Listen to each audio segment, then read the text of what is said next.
7th of August 2020, time is 12:30. I'm addressing this video to Lord Catto to make you aware of all the grounds as to why I believe that this eviction process shouldn't go ahead. Now, I'm aware there could be a lot that you're unaware of. Through the letting agent Vince, I would like to believe that he's not informed you of all the issues. From the creation of the contract in April last year,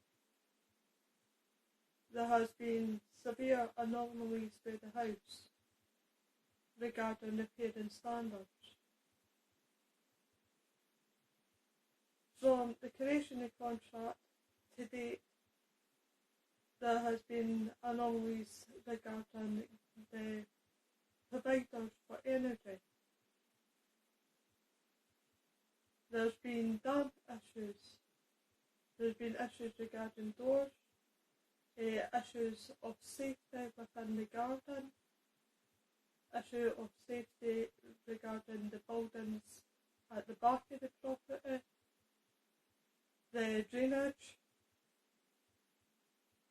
There's issues with the installation within the property. To say the least, the property is in a lot of repair. Now, on the creation of the contract, it was agreed between myself and Vince that the council would be paying a rent deposit scheme. And this was agreed by the council, who decided to withdraw that offer at the very last minute. There was also an agreement of the rent being paid through housing benefits. Through maladministration of the council, they kept claiming that I had to claim universal credit. But as a tenant with a disability and with a carer, I'm entitled to my housing benefit. With severe anomalies with the Department Working Pensions not putting in place the proper benefit being the severe disability premiums, this created an issue with me receiving the housing benefit. And only recently have I been able to manage to get the Department Working Pensions and the council both to agree that housing benefits should have been getting paid and the severe disability premiums should have been in place at the start of the creation of this contract. But having said that, where a property is below tolerable standard and your letting agent has abandoned the property because he is aware of every single one of the repairs that needs done, and to date it seems to fail on everything, and there's a huge failure for him to respond. Now, on several issues getting raised with Vince, it was suggested to numerous different bodies within the council, social work, MSPs and numerous other bodies that Vince would always pay this bill, being a previous tenant's bill that was left on the contract regarding the gas and electric. Now, it was agreed at the creation of the contract that Vince would pay the bill off. To date, that bill still hasn't been paid, which is amounted in severe bills towards yourself and the suggestion that I am failing to pay any bills and it's my fault as to why the bill's not being paid. Now, what's also taken place is a fraudulent contract with the energy providers has been created, as Vince decided to put the contract within my name and my carer's name.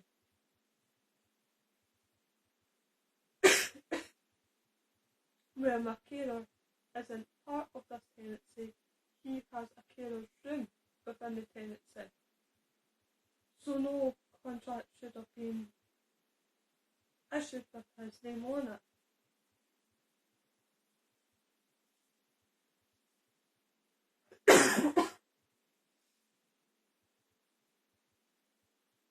Apologise for coughing, but with the damp within the property, it has started to affect my health severely. We have 4 dehumidifiers going and getting emptied daily. This has been through the summer period and the winter period. Constant. I have had to replace clothing, shoes and numerous different items because of the dampness within the property. With the help of my carer, regarding the garden situation, we have maintained the garden where no one else within the building and neighbouring buildings have. Between myself and my carer, we have maintained the drainage by lifting all the drains, unblocking all the drains, unblocking the drain pipes, and making sure everybody else's drain pipes are working properly. We've de-weeded the place, we've removed broken plant pots, glass bottles, glass from the greenhouse, and numerous other items of broken and dangerous items from the garden. We have removed dead rats from around the bucket shelters. We've removed the fence around the bucket shelters due to high winds that had knocked the fence over.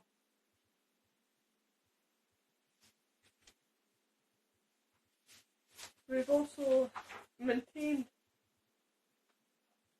the lawnmower, which was initially damaged. It needed a spark plug to get it to work, so we've replaced that. We've maintained the greenhouse the best we can. When informing your friend Bruce Kelly that the greenhouse would possibly need repaired and that we'd be willing to dismantle it or try and repair it even, it was suggested just to leave it. On speaking with Bruce Kelly, she also had an issue with erecting a fence by ways of a sort of a steel looking fence round the property. Now, this fence was a temporary fence due to the fact Bruce Kelly's tenant threatening and being abusive towards me, instructing me that I've got 48 hours to put up a fence. Now, on numerous other aspects, this man made me feel extremely frightened. On him suggesting that I had 48 hours to put up a fence, I felt frightened and I felt that I had to do it, beyond any means that I had to get a fence up. So the first fence that I seen was a Hassian fence, and I thought, right, that'll do it for now, until I can get this situation sorted. It was sorry. But it was my intention to be replacing that fence fence with a wooden fence, to which your letting agent Vince was well aware of. On Breach Kelly becoming and discovering this fence, there was immediate reaction to the fence. Having explained here that it's a temporary measure, it's not permanent, she informed me that the garden is split and I must remove the fence. There was also an agreement that I can maintain the garden area in exchange of my keeping the fence there. So this was agreed. The garden has been maintained by myself and my carer since April to date. All rubbish has been maintained by myself and my carer, being the rubbish from our property and neighbouring properties. Now, some of the neighbours have some difficulty with the recycling bins and putting the right rubbish in the right bin. So myself and my carer have endeavoured to fix out the bins, maintain the bins, wash down the bins each and every time that they're brought back into the property. Now, where the bins were kept out the front due to the rat situation, it seems that the bins have now been brought in. This was done by Rach Kelly on the last time she was at her property, being 5A and 5B. We did inform her the situation regarding the bins, the rubbish around the property. We informed her about the rats that we've had to clear away from the property, but she preferred to have the bins within the bin area next to a rotted fence.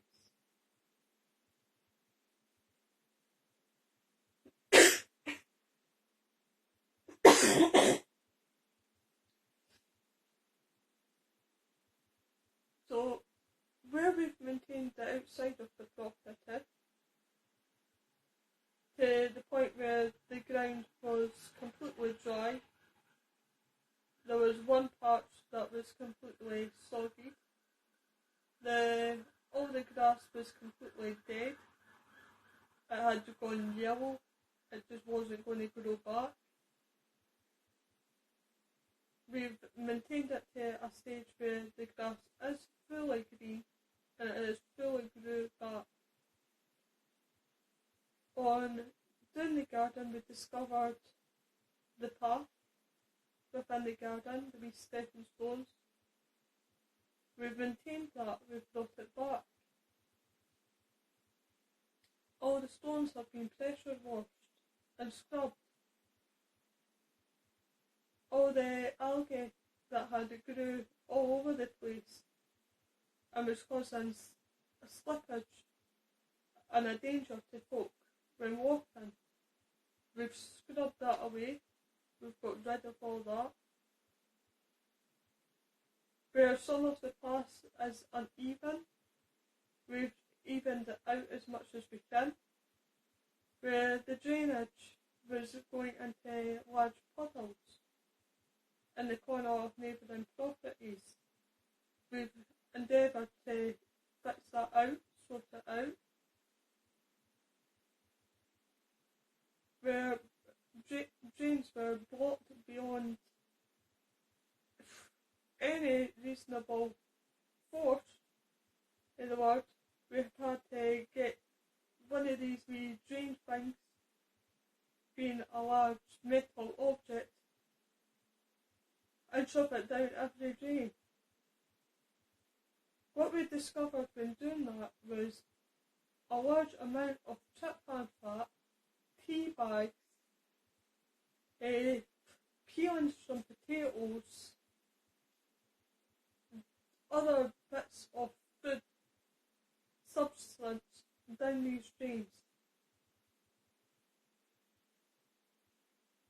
Now, the drains have been done on numerous occasions, and it was confirmed by one of the workermen here from RD Services, I believe it was, who did inform us that it looks like more likely it is tryptophan fat that has went down the drains, that is going to and has caused the issues through the main drain. I confirmed that was the case. I confirmed that we had fixed the issues not numerous times. But what was also delayed by RD Layton's was when Vince decided to do the eviction process, and the first tier tribunal agreed that he can come and view the condition of the property. It was not agreed for Vince to break down doors to enter the property. It was not agreed for Vince to remove any item from the property. But what Vince did do was the only heater within the property that worked, being a small oil heater. He decided to remove that heater. This was in December. So that heater was removed from the property whilst myself and Michaela was not at the property. Now, on Vince doing an inspection of the property and writing to the first tier tribunal, he suggested a date in which myself and Michaela wouldn't be here. The reason he gave was because we were attending a psychiatric assessment, and he preferred to have that date. There was also numerous allegations from Vince to RD Services, being that the dogs were dangerous and out of control. So on every occasion that you were sending RD Services to do repairs or any work within the property, on Vince's instruction to them was if he heard myself, Michaela, or the dogs within the property to leave immediately. So that's what your RD Services was doing, was following instructions from Vince, which I now realise has amounted in a high bill for yourself.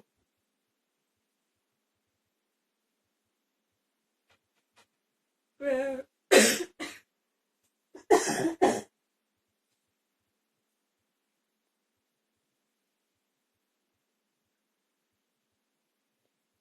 RD Properties had relayed this information to us, they were asked on several occasions whether it was my landlord, being yourself, Lord Catto, or whether it was Vince Spiegelberg that gave them the instructions to leave the property.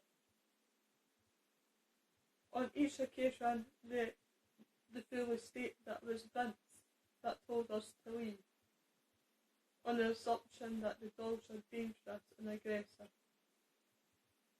and that there could be issues regarding yourself. So, we've got a letting agent portraying that to numerous different agencies, and those agencies taking instruction not to do the repairs needing done, and the repairs sitting to this very day in need of repair. Myself and Michaela have endeavoured to do numerous repairs around the property. With the garden, we have got it up to a reasonably good standard.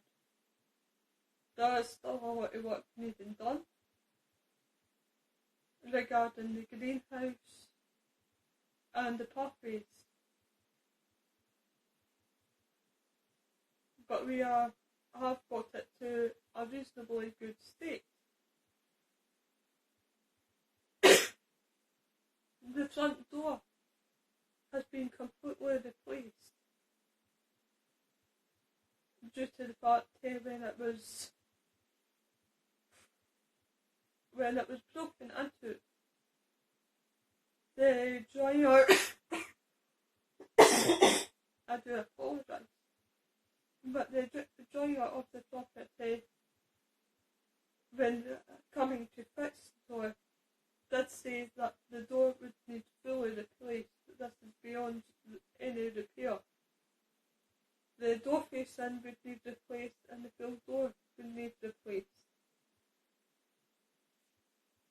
So myself and my carer have endeavoured to do that ourselves. Due to financial reasons, we couldn't afford to have the joiner doing it.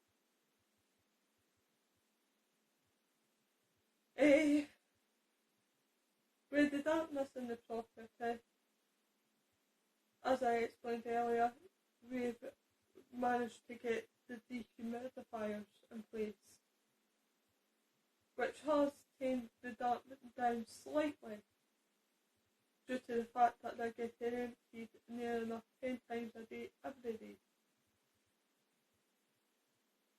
So you've got these 4 dehumidifiers going 24/7. We have noticed that the floors have started to bevel, the doors have started not to close properly, the building is completely moved. On this wall in particular, you'll be aware that there's a building just up to the left of me here. Now, what's taking place is I believe that building is starting to move, and what's happening is rubble is coming down this wall constantly. Now, I am aware, due to the fact that we've drilled small holes in every wall within the property and used a small camera to enable us to see if there's installation. I am aware that this wall seems to be the only wall with installation within the whole property. And I do believe that is something to do with the subsidence from the building to the left of us and try to take the noise down from the rubble coming down. But what's happening is I believe this property has started to subside itself. And my apologies. And the roofing of the property being ceilings, you can see the ceilings have started to bevel in the middle. You can fully see the joist is starting to come down slightly. And I do believe it's a matter of time before the ceiling goes in on this room.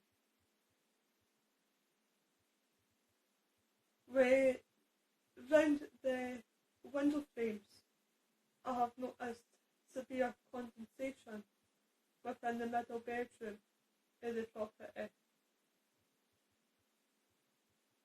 I've also noticed that within the living room of the property. So throughout the property, to say the least, there is damp. Electrical sockets are no longer working because of the damp. Where the wash machine was originally plugged in, the plug socket has completely mouldy. It's completely damp throughout. The wash machine was initially cutting out near enough every day until I discovered what the issue was. So I've had to move that plug for the wash machine to work. Of course I cannot remove the washing machine because of where it plugs in, being the actual water pipe area. So we've got one plug trailing along the bunker top to enable us to do a washing. With cooking facilities, due to the fact of the gas,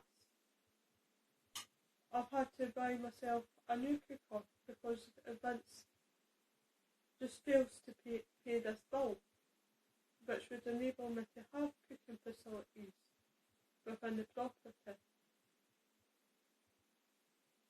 So there's had to be a small electric cooker installed to enable us to cook. The council are fully aware of the full circumstances here. The council are part of the issue regarding the full situation for grounds to evict. And where your tenant has done absolutely nothing wrong in the situation and has endeavoured for a whole year and a half to sort this situation out, being the anomaly with the council believing that I should be going on universal credit instead of having my housing benefit, and where you may argue that why don't I just claim the universal credit? I personally do not want to put my name to a fraudulent claim because I'm registered disabled and I should be entitled to my housing benefit. So that issue was argued non-stop through myself and my carer and numerous agencies.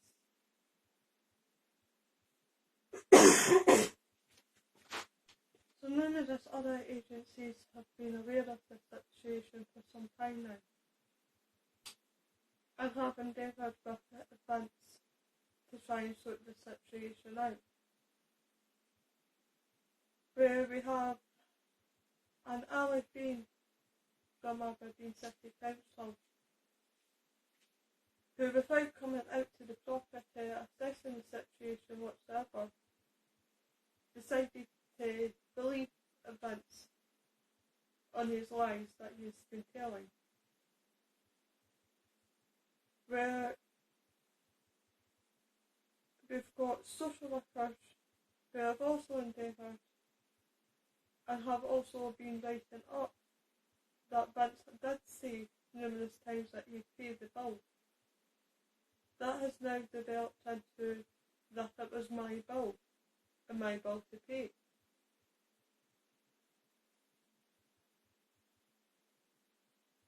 And where this is taking place and going on, we've also got other agencies suggesting that we need psychiatric assessments,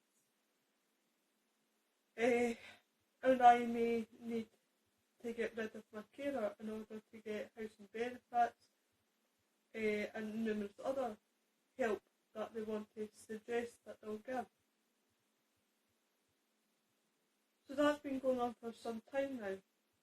It's also been alleged by Vince that he believes that there's some other situation going on within the household. By that, I do not know what he means by that, but that has been relayed by numerous different bodies. It was also relayed through the first tier tribunal paperwork that I did get a copy of from the tribunal via email after everything was said and done.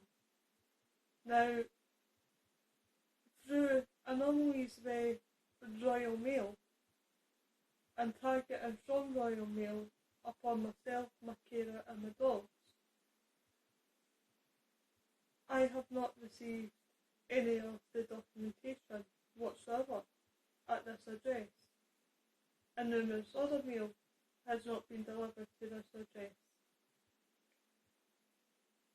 through one of the managers within Royal Mail, it was discovered that the only time they'll deliver any mail to this address is when police give the go-ahead and say that basically this mail's to go, that mail's to stay, didn't hear them that. It was discovered through a man called Stephen at Kitty Brewster Post Office that relayed that information to us. So to date I have had absolutely no idea as to what grounds were applied for, the reasonings I'm being evicted, whether there's any anomalies or whether Vince has been slightly truthful in saying that the council were behind it, or whether he hasn't been.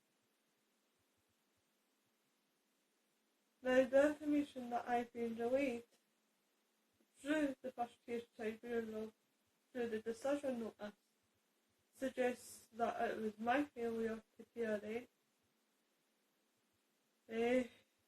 and I believe it is only the rent grounds. It is my belief that where there's an anomaly with the council paying a rent, then that shouldn't be a reason to evict. That should be a reason to try and sort that situation out. Now, I did relay Vince numerous times that it might help if he actually phones the council and explains the situation of the tenant to the council, being that he's got a tenant within the property with a long-term lease. The tenant is disabled and has a carer who rents a carer's room within the property. Ray also suggests that the tenant's disabled and has a carer's room. He could have suggested to the council, through using your government website, that gives grounds for the housing benefit to be paid.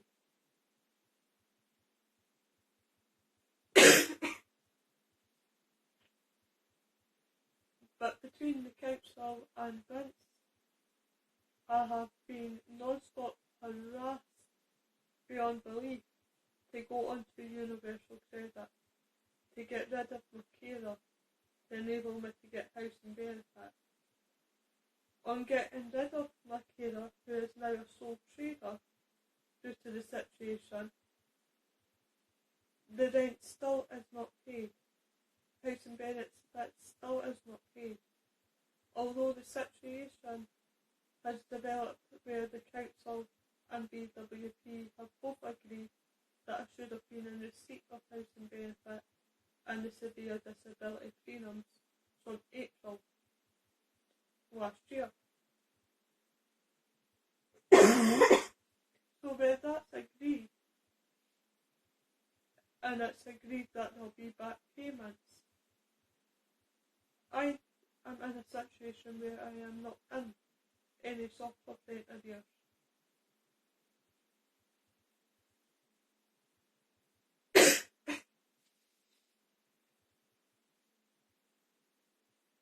Now, through the repairs that have been done and maintained in this property, you will understand that I am severely out of pocket with maintaining this property because of the failures of your letting agent Vince to maintain the property and bring the property up to a standard that enables him to put it on a rental market.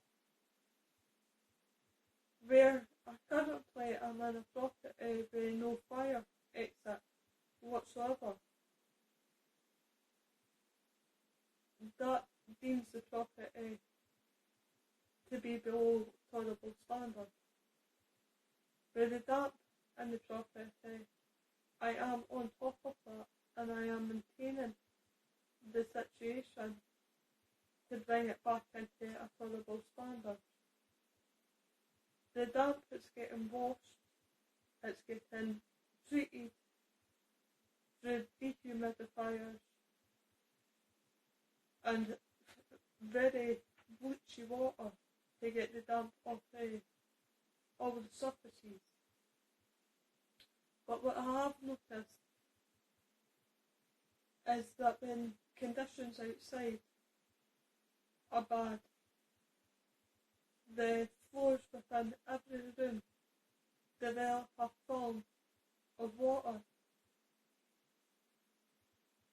So I've had to get another heater in order to run that alongside the dehumidifier.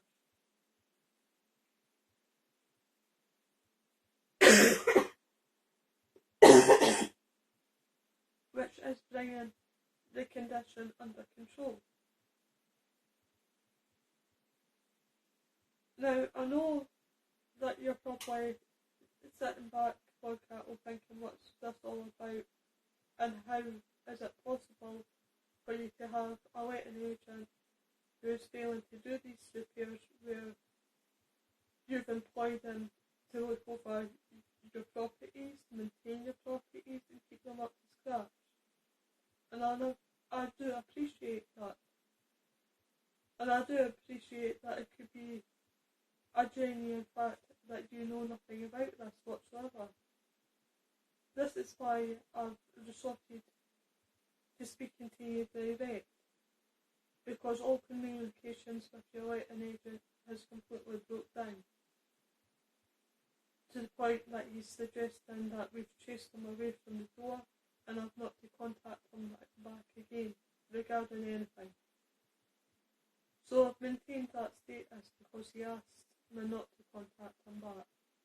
I've maintained that status to avoid any false allegations coming against myself or my carer. But to say the least, it has started to badly affect our health. And you'll appreciate that the whole pandemic, coronavirus, it is becoming extremely scary to stay within this property, because the coronavirus spreads consistently on damp property, damp items. It will spread consistently.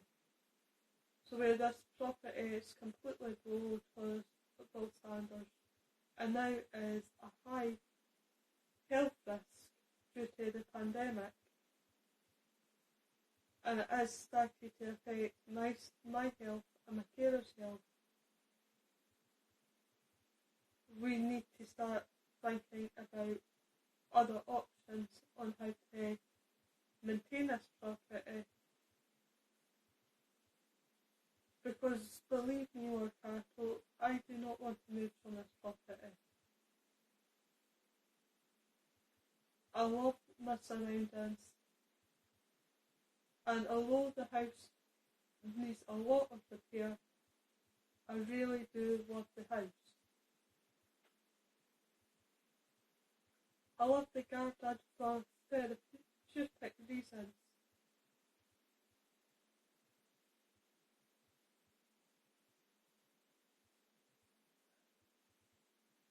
And it is with great sadness that Vince issued a notice to leave. It is also with great sadness that we only have 7 days to get out of this property. But through speaking with my carer regarding the situation that's developed, my carer believes that he may have a proposition for you to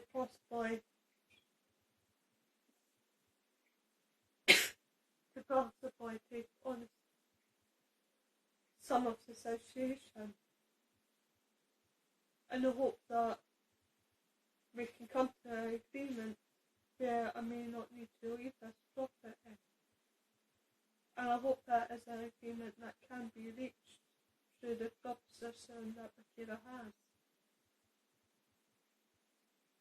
Because this is a property that has helped me realise a lot about myself. It has helped me realise the situation of my life, and that I can achieve things within my life. This is a property that's been very therapeutic for myself, and it was a property that when Vince turned up to suggest that I may be a way going down a route of eviction unless the rent situation gets sorted out. When Vince looked around the property when doing his inspection and speaking to me and realising just how much I loved this property and how much I had maintained the property and basically put a stamp of a home within the property, Vince and myself both sat crying over the situation. And Vince did realise that this is a situation that was not born out of myself, and that was through the administration of the council.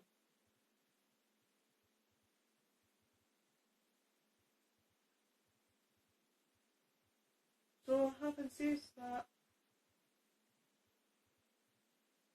I'm going to have Makeda speak to you direct regarding this proposition that he has to enable us to move forward from the situation. On moving forward, I'm hoping it's going to be a situation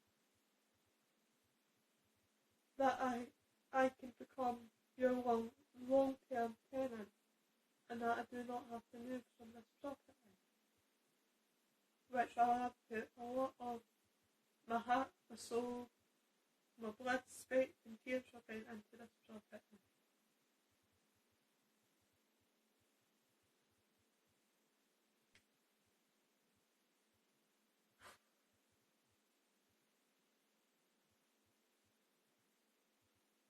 So I'm going to leave it here because I'm starting to get extremely emotional regarding the situation, and I'm going to pass you on to my kid James, and hopefully we can possibly move forward from the situation and develop a situation of myself being a long-term tenant, and hopefully we can move forward to a happier relationship, one that can grow and learn from the mistakes of which has developed through the council's failures.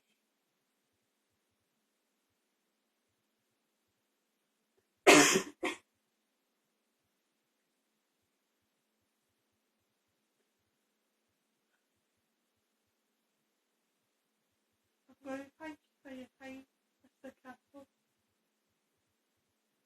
and I'm going to pass you over to James, who will speak to you very soon in order to enable this to move forward. Hello, my name is James Fraser. I live at 6 Rockall Terrace in Aberdeen, AB243JJ, and I live here with Kimberly Bath, same address, Kimberly Bath is currently in the room. She had made a piece of video for Lord Lord Catto, who turns out is the landlord of this property. And she had asked me to contribute to that video. And I had said, no, I would like you to do a video on your own to see how Kimberly understands things. And that would go far, in some respect, in the direction in which you would need to think about this in respect to a disabled tenant living at the property at 6 Rockall Terrace in Aberdeen. Now, the purpose of this video is to submit it as a proof and under the Writing Act as a writing and as an eligible court document into the First Tier Tribunal, which is housed at the Housing and Property Chamber for Scotland, and also possibly in the bar of the warrant to evict. So I am considering a bill of suspension immediately as a matter of urgency. The bill of suspension will go through, and I'd like to explain some of the reasons as to what the bill of suspension would conclude, or include, so. Before I do that, I'd like to just say that for effective remedy, redress and accountability to this situation is to terminate the eviction process. I would ask you humbly, Mr. Catto, to terminate the eviction process. And if you're not prepared to agree to that, if that's not acceptable after you hear what I've got to say, then I would like you to extend the period of eviction for 2 weeks. What this will do, we'll put into the process an emergency procedures. We've contacted the local IMSP to help out with this, to get the rent backdated to the 1st of April 2019. So what we would like to do is remain here as tenants. I'm going to give you all the reasons why. And continue to seek the rent, get it backdated. Kimberly tells me that this has been confirmed with the council, that they had a duty to pay the rent and they should have been paying the rent, and it was their mistake that the rent wasn't paid in the first place. Now that's something the House and Property Chamber should have taken into consideration, but they weren't able to timelessly because of interferences into Kimberly's mail and internet connections, which is quite significant all over in various aspects to legal challenges being brought against us, and our responses to these legal challenges, i.e. eviction for here, and a scurrilous and spurious allegation that's seen its way through the courts, which has seen everybody acting ultra vires, to say the least. And it's an appellant process in which the appeal solicitors have now been dismissed as to the impropriety of their behaviour and the performance whilst dealing and preparing the appeal case for Ms Bath for the Queen's Council in Scotland.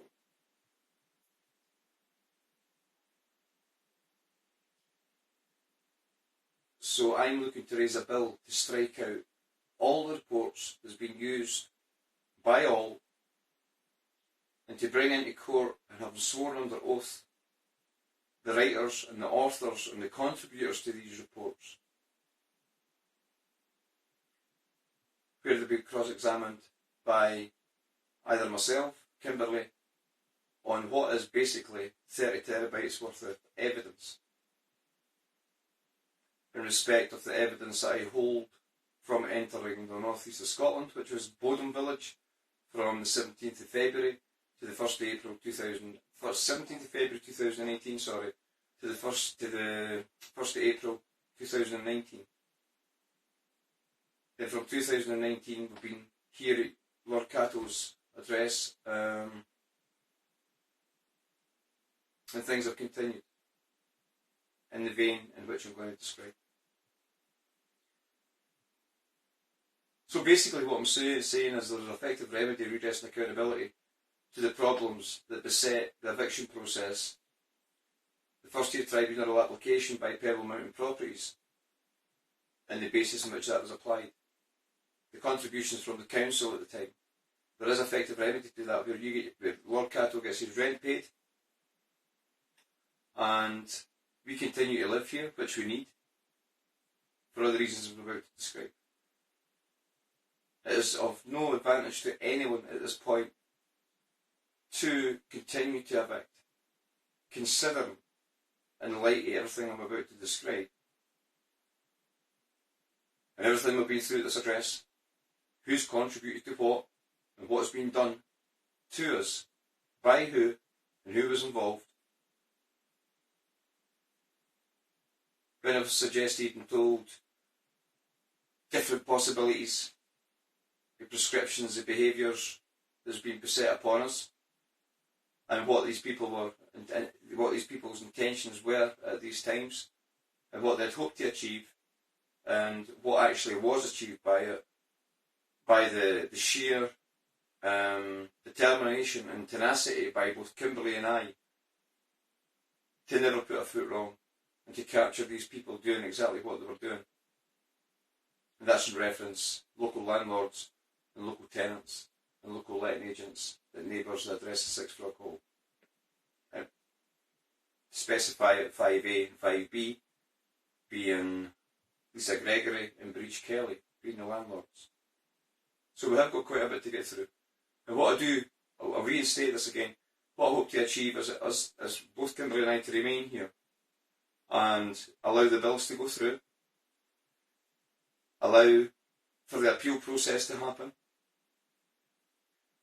in its entirety, and allow for Kimberly and I to continue maintaining and repairing and basically bringing into a prosperous position the garden for the very first time in, it looks like, over 10 years.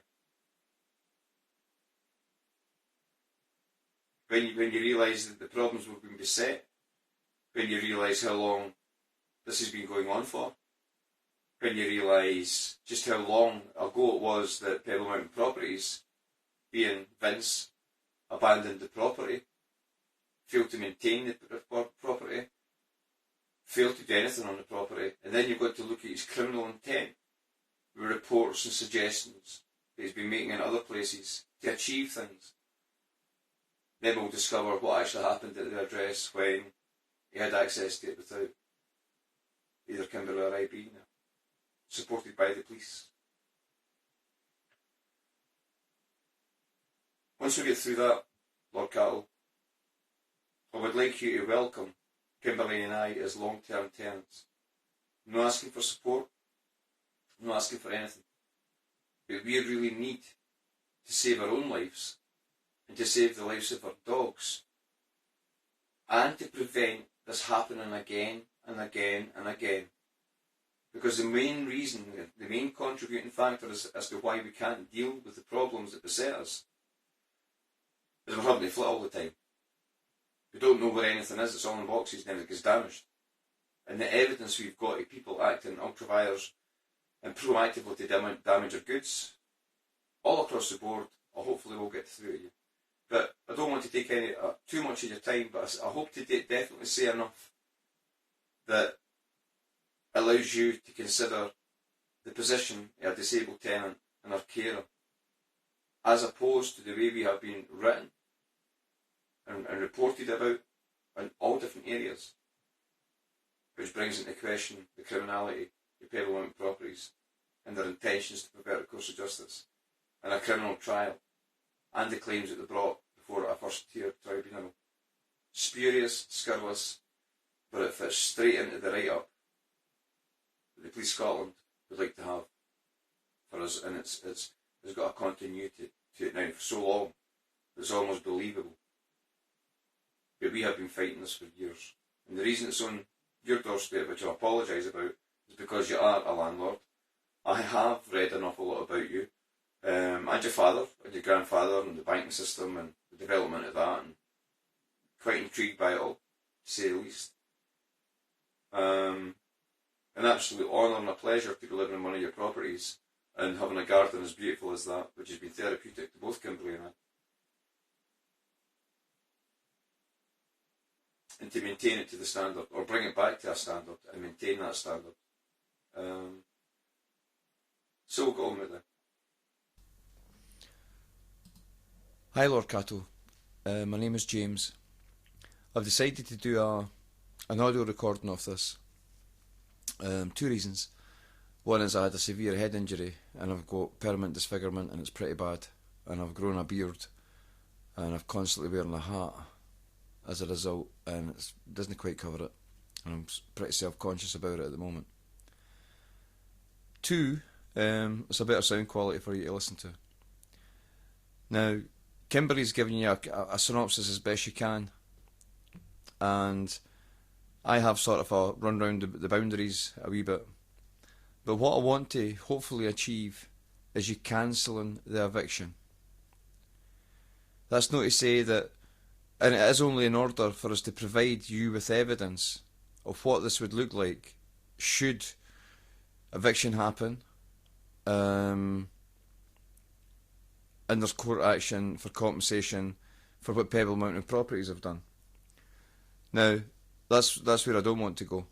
Any issues that Kimberly has and I have with Pebble Mountain Properties, that's between I and Kimberly and Pebble Mountain Properties.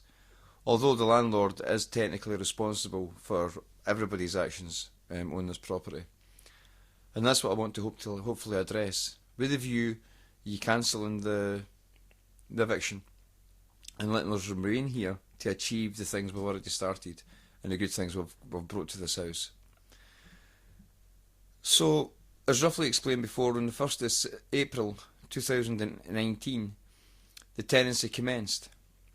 Now, when we viewed the property, there was things that we couldn't do in the property, like obviously test everything. The place was we're flood from upstairs, and we found out how that's happened and what caused the problem, and we've now fixed that, so there's not going to be no more flooding.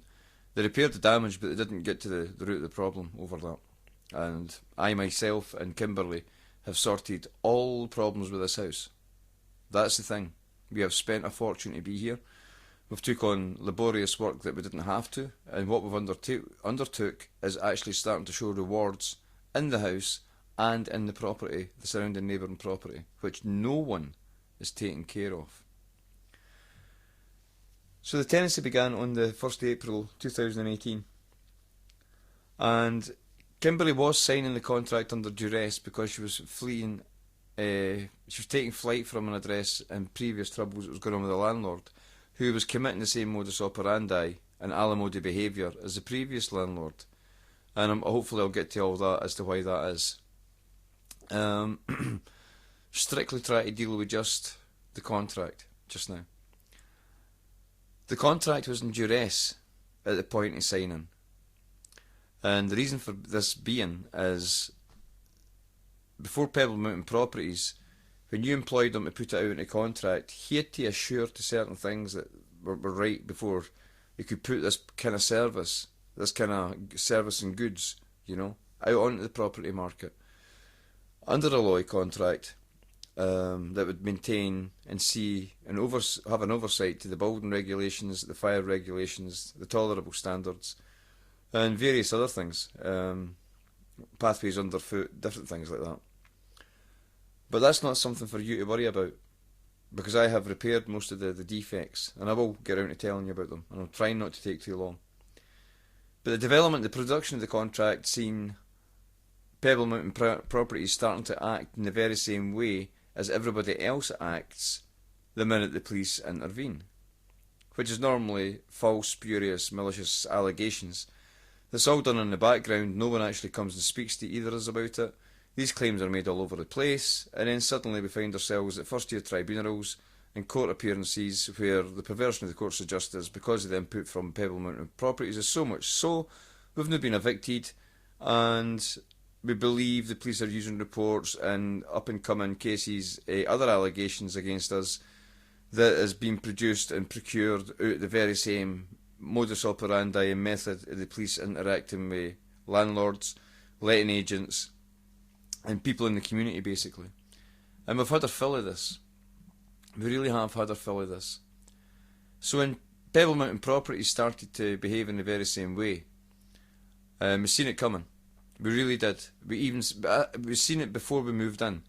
And I says to Kimberly, as we moved in, this is another one of these scams, setups, landlords, letting agents is going to turn against us right away.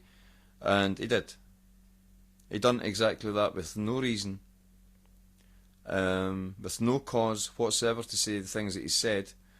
And he produced that into a criminal process and a civil process. And what I've challenged Pebble Mountain Properties on is give me the time and dates when that happened. Because if I've not got a recording of it on the CCTV, then it simply never took place. Now I think he's maybe going to claim that it took place somewhere else. But let me tell you, everywhere I go, I'm recording myself. And if I come across any trouble at all, I file it under abuse. And the time and date and roughly what took place. But what I have got is all the recordings where nothing took place.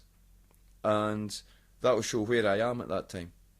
So whatever time and date Vince of Pebble Mountain Properties would like to suggest that anything's took place in, or under, or whatever guise he'd like to portray it to anybody, and like he's portrayed it in the past, simply did not happen. Now, on moving in here, there was a problem with the initial contract for heating. As you'll know, as gas and electricity fired, and the cooker is gas, the space heating is gas, the central heating is gas, and everything else is electric. Now, before Pebble Mountain Properties can put this out onto a contract, what they must do is make sure that it is fit for purpose. Make sure that the service providers have been notified, allowing the service providers to come in to create the situation in which a standard contract can be applied. But Pebble Mountain Properties failed to do this. And what we met, and this is part of the Private Housing Tenancy Scotland Act 2016. It's also in the Housing Scotland Act, it's various Housing Scotland Acts that reflects it, and precedents and authorities has been set in the past.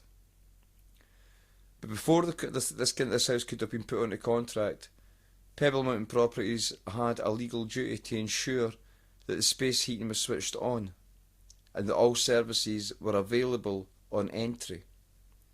But his failure to notify, I don't think it was a failure, I think it was a deliberate move, and looking back on it now.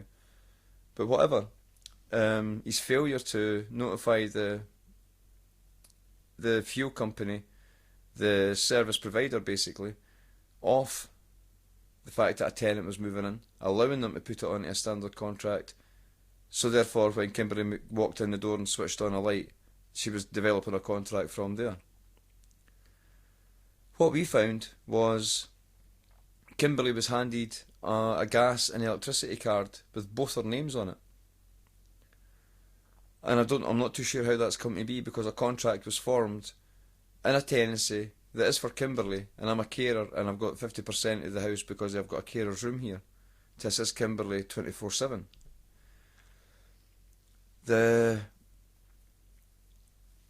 my name ended up on the bill, and that bill came at a rate, a tariff that was set too high. So therefore, once the bill had been paid, Kimberly would have had difficulty. She'd need to have paid money to get the meter changed, to allow her, and then she would be able to go to another company to get the disability premium that she was entitled to, that she's lost out on. She's also lost out on her heating allowance because of all this. So she's lost out on a good few £100 out of this. The contract that Pebble Mountain Properties suggested to Kimberly was that she pays the previous tenant's bill. That would then allow her access to the supply as she used it, and then she would pay for it, naturally. However, it had been set at a higher rate, and it was going to be taking a considerable period of time to have paid this bill off. She wasn't too sure when she would have been accessing a service that offered a disability premium, and then got herself into the financial balance in which she could maintain herself, which she's done in plenty of times before. But however, this was all prevented because of that. And Kimberly was expected to pay this bill, and Pebble Mountain Properties were adamant that Kimberly had to pay the bill. They did offer to pay the money back, but that's not the way it works. They can't do that. And they also offered to take it out the rent account, which is something a landlord or letting agent cannot do either. He can once he's being paid the rent, he can do whatever he wants with the rent. But to say he's going to knock it off and take out this account to free up that account, they can't do that. I've read too many cases where that has been pulled out, and it's a standard practice and procedure most places, and everybody's up to it, but that is part of the rogue landlord season, in which the statutory obligations placed on a landlord under the Letting Agents Code of Conduct 2016, no placed on a landlord, sorry, placed on a letting agent. The Code of Conduct 2016, that's why that was written, to make sure that the letting agent adhered to a code of conduct that prevented the abuse on tenants. And what have we got? We've got a complete righteous man who's righted the contract, who hasn't maintained the property, who's failed to maintain it. He didn't have a property in the first place that he could have put out into contract for various defects within the property and outside the property, which I must add, we have rectified. We have rectified all of it. Now, this man's abandoned the property, and when Kimberly and I both endeavoured to try and get a hold of him again, we got I believe to be his wife, who is the director of the company. She ignored us on the phone. She eventually put the phone down, and what we were doing was in the middle of September 2019 asking for heating, some sort of a heater to heat the property, and they basically refused. We told them we were keeping videos and pictures of temperature gauges reading -5, -8, -10 most days. They still refused to take us seriously and come and fix the damage that was been there for the very beginning. Refused to come and give us heating. Refused to accommodate us as tenants, and acted in the very same way as every other landlord and letting agent once the police have spoken to them.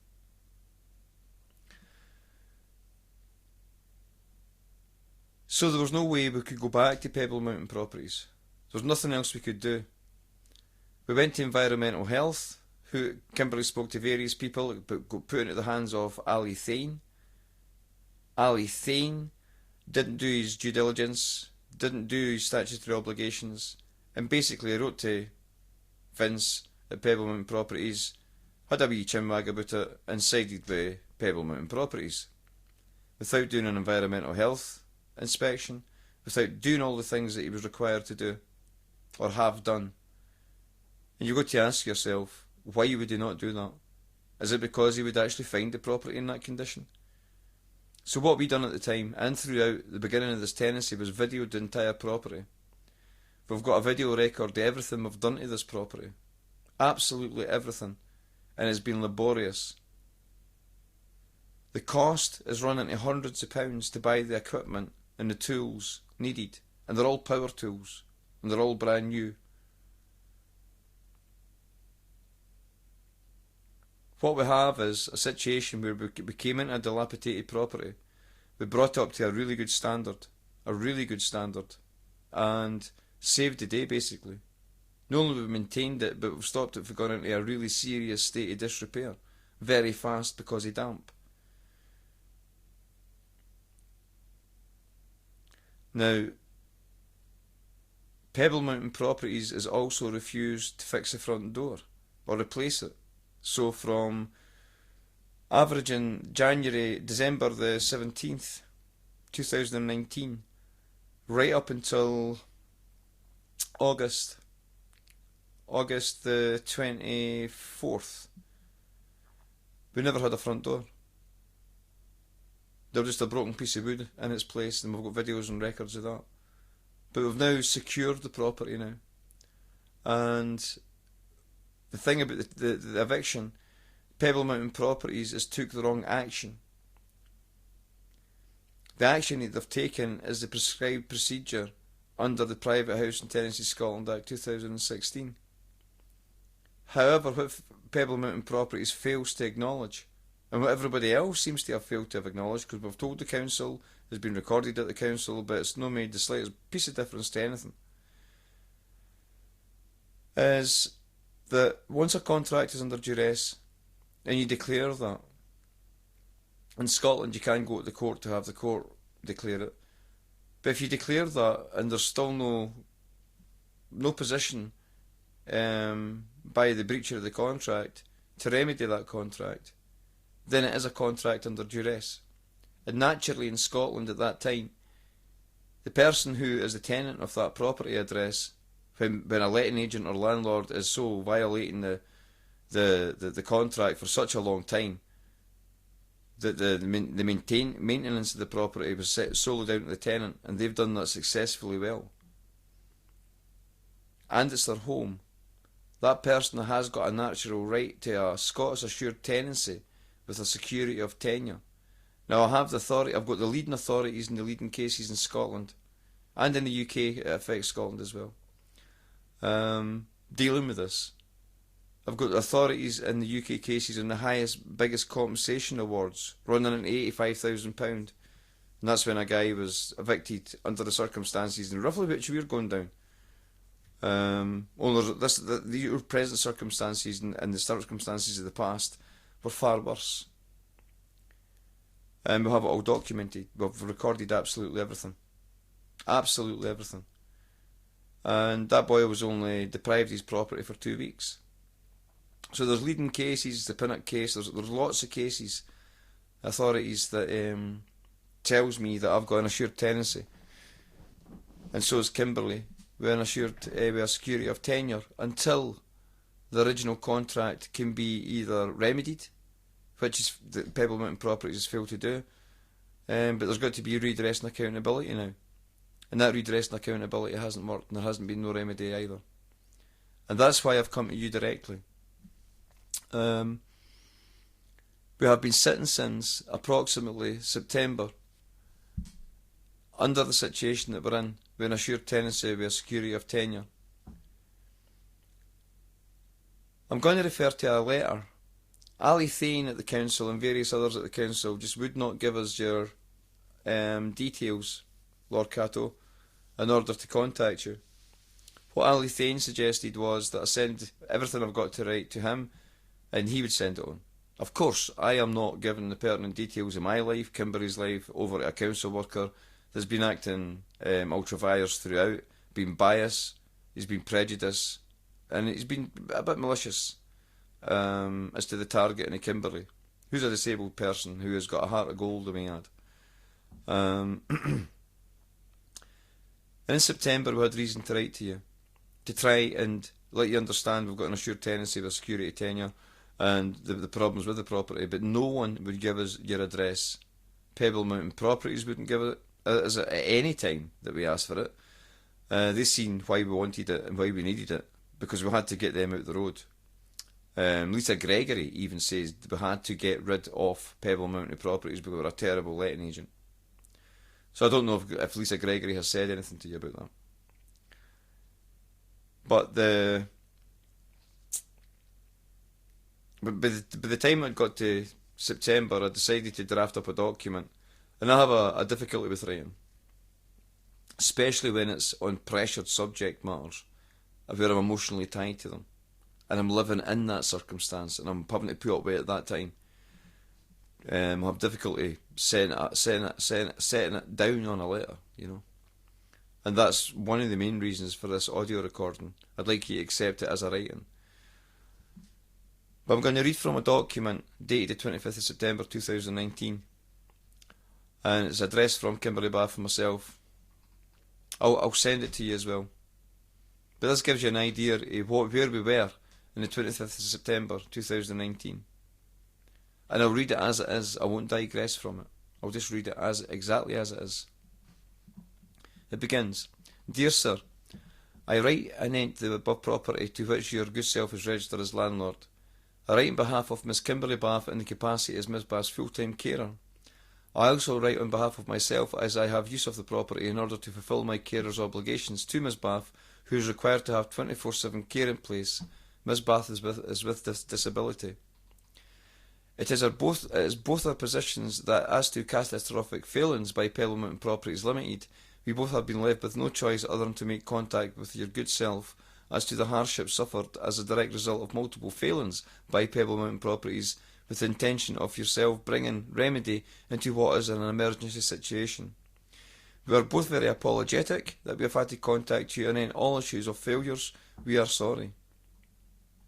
Throughout March 2019, various points of contact were made between ourselves and a company called Pebble Mountain Properties with regards to viewing the property at 6 Frockhall Terrace, Aberdeen, AB 243JJ.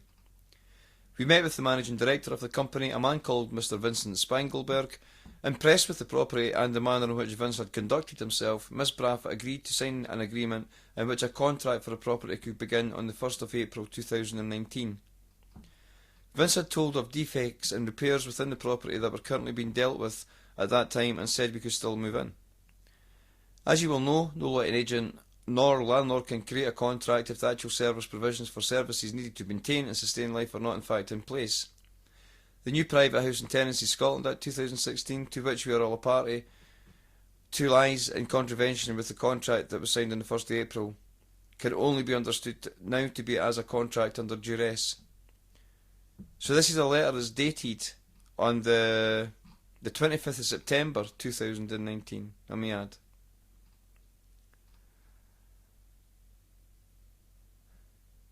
Records show that several undertakings were taken at the property after the 1st of April 2019 and continued into May, and lots of problems to date have still to be dealt with. The intention of this document is to seek effective remedy, redress and accountability in regards to all matters from your good self, thus remedying the contract with a view to continue the remedied contract. For this to be possible, the removal of Pebble Mountain Properties as letting agent would be required as to the proof of absolute failure and criminal conduct of the Managing Director for Pebble Mountain Properties, a Mr. Vince Spangelberg. On one occasion, whilst reporting the cold conditions that had at that time become unbearable, we spoke to the Director of the company, a Miss Anna Marie Gale Erdley. To say the call and the response was appalling would be to say the least. The effect was nil and no advances by the company towards remedying the contract were made. Today, the 25th of October 2019, Miss Bath sought the help of social services to endeavour announce service provisions such as heating and cooking facilities by way of having the gas switched on. The authorities made their inquiries to Pebble Mountain Properties, to which they spoke to Vincent.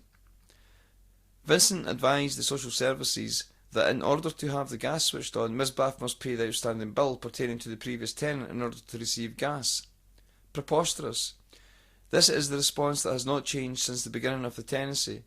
You will find that for the position to be maintained after all we have endeavoured with the letting agent and then the same is just ridiculous.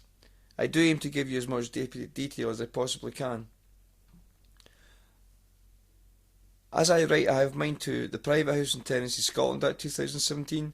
The property should be safe and healthy for occupiers, so responsibility should be taken to ensure that. The dwelling is capable of providing adequate heating, which ideally means controllable central heating and insulation, with equipment and the fabric of the building in good repair. Electricity and gas supplies and the sanitation, drains, basins, sinks, baths and WCs are in working order. Water heating equipment is in working order, then the property is free from damp. The House in Scotland Act 1985, the Equality Act 2010, the Letting Agents Code of Practice Scotland Regulations 2016, the Private House and Tenancy Scotland Act 2016, and considerations were being made at that time for financial remedy from Pebble Mountain Properties. From the beginning of the contract to date, there has never been any heating in place as far as the central heating space heating is concerned.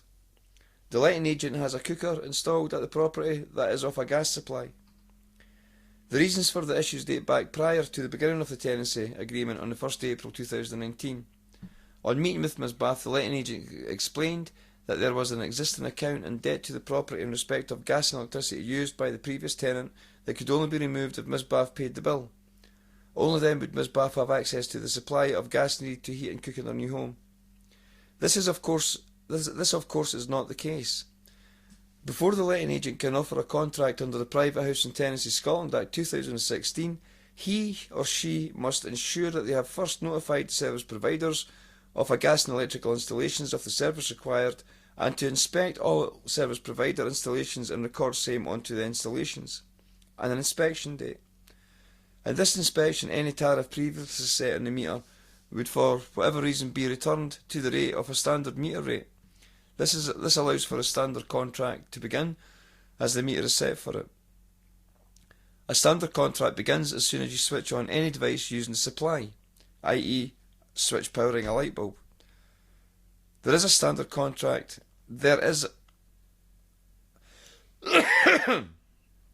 Excuse me. I'll start again there. A standard contract begins as soon as you switch on any device using the supply, i.e. a light switch powering a light bulb. There's a standard contract is made. This then gives the tenant the opportunity to choose suppliers and offers of contracts available. These things were not done as a direct result of Pebble Mountain Properties' failure to ensure the provisional requirements pertaining to the contract law inherent within the Private House and Tenancy Scotland Act 2016, the Electricity Act 2015, the Gas Act, the Letting Agents Code of Practice Scotland Regulation 2016, and on the Basic Law of Contract House in Scotland Act 2006. Ms. Bath, a tenant with disability, could not enter in any type of contract as to these failings to ensure services before the letting agent offered and signed the contract for let. The letting agent was in no legal position to do so and has consistently harassed Ms. Bath and Mr. Fraser by way of the continuation of wilful, reckless neglect and incompetence shown throughout the tenancy on this and other matters. Ms. Bath had to have the availability of changing providers in order to receive an offered contract that contained a disability premium that would then allow Ms. Bath to pay her bills through Fuel Direct, a payment plan whereby monies are deducted from Ms. Bath's state benefits to pay for the fuel directly that sees no involvement by Ms. Bath. This style of contract is not available by the current energy provider, and Ms. Bath has been prevented from switching to the energy provider that does indeed provide a contract and payment plan for disabled people. This of course manages the affairs of the supply and the cost of payment for fuel for persons with disability who are unable to manage their own financial affairs nor budget for cost of fuel when using the supply. All of this is as an essential need to Ms. Bath in order for her to maintain fuel and the absence of worry of possible rising costs of fuel. The continued concerted effort by Pebble Mountain Properties to maintain all that has endeavoured in this affair, that it is for Ms. Bath to pay the previous tenant's bill before Ms. Bath can receive a supply of fuel, is utterly ridiculous and beyond any possible remedy with the letting agent. Social Services, when they inquired into the problems with the letting agent again today, the 25th of October 2019, were told again that Ms. Bath had to pay the previous tenant's bill in order to receive a fuel supply. At this time we will not deal with the letting agent anymore. He is guilty of the most inhumane and degrading treatment upon a tenant with disability, harassment, the threat to life and health and well-being by way of depriving Ms. Bath of any means of heating and cooking at the address for such a long period of time, with no way of Ms. Bath nor I able to solve the problem that Ms. Bath nor I are responsible for. I would ask that you treat this as a matter of urgency. Now, of them went on to put tenant Anthony Kaplinsky and two friends, names unknown. These are two tenants of 5A, Frog Hall Terrace. A boy called Ahmed, surname unknown, and one of his friends, and a female tenant unknown, who were all tenants at 5A and 5B. The landlord, Breach Kelly, Lisa Gregory. The property is 5A, 5B, Frog Hall Terrace, letting agent Aberdeen Letting Company. The next issue will bring you sadness, as I understand that the above-named landlords are friends of yours. I am sorry for this, but I can only tell the truth of the affair as recorded on audio and video evidences, emails and telephone calls, and so too with Ms. Bath's personal diary of events, and her own standing in the whole affair. I am to tell you what has taken place and the reasons why. between the 1st April 2019 and the 23rd of May 2019, we had constant difficulty with removal companies after having notified the local authority of the company's details in order to process payment to the company for removal by way of a grant for removal costs. We have kept all the call logs and call records of polite and fair treatment by these companies, supplying quotes up until the local authority, that's Aberdeen City Council, was given the details and had made contact with the removal companies. Then we have call records of how we were then treated by these very same companies, being nothing more than a shocking set of abuses back to back. One company, after a series of calls, admitted that information passed from the local authority to the company did indeed seek to destroy our characters and persuade the company not to behave appropriately. Damaged belongings belonging to both of us. When I first called this company up to complain about the service and the damage, the man invited me down to his yard to have it out with him. This assassination of Kimberly and I's character is something I will come to throughout the rest of this document, as it pertains to all the above named persons. For these reasons we have suffered. We did not finally move in till around the 23rd of May 2019. So basically what that letter's saying there is between the 1st of April when the contract started to the 23rd of May, there was a big gap, and that's important, that gap, because people were becoming impatient to discover whether we were moving in here or not, and that was quite obvious by the tenants at 5A when we first come here. Moving on. Going back and forth between these two dates to the property with essentials, we encountered the strangest of events that told us instantly that what we had been enduring for 13 years was indeed at this address before we even got here. Anthony Kiplinski, a tenant at 5A Froghall Terrace, knew the names of our dogs, and what followed is sure proof of a set-up to have us fall. Miss Buff and I brought one of our dogs to 6 Froghall Terrace on 2nd of April 2019. As to the way we have had to live, we both have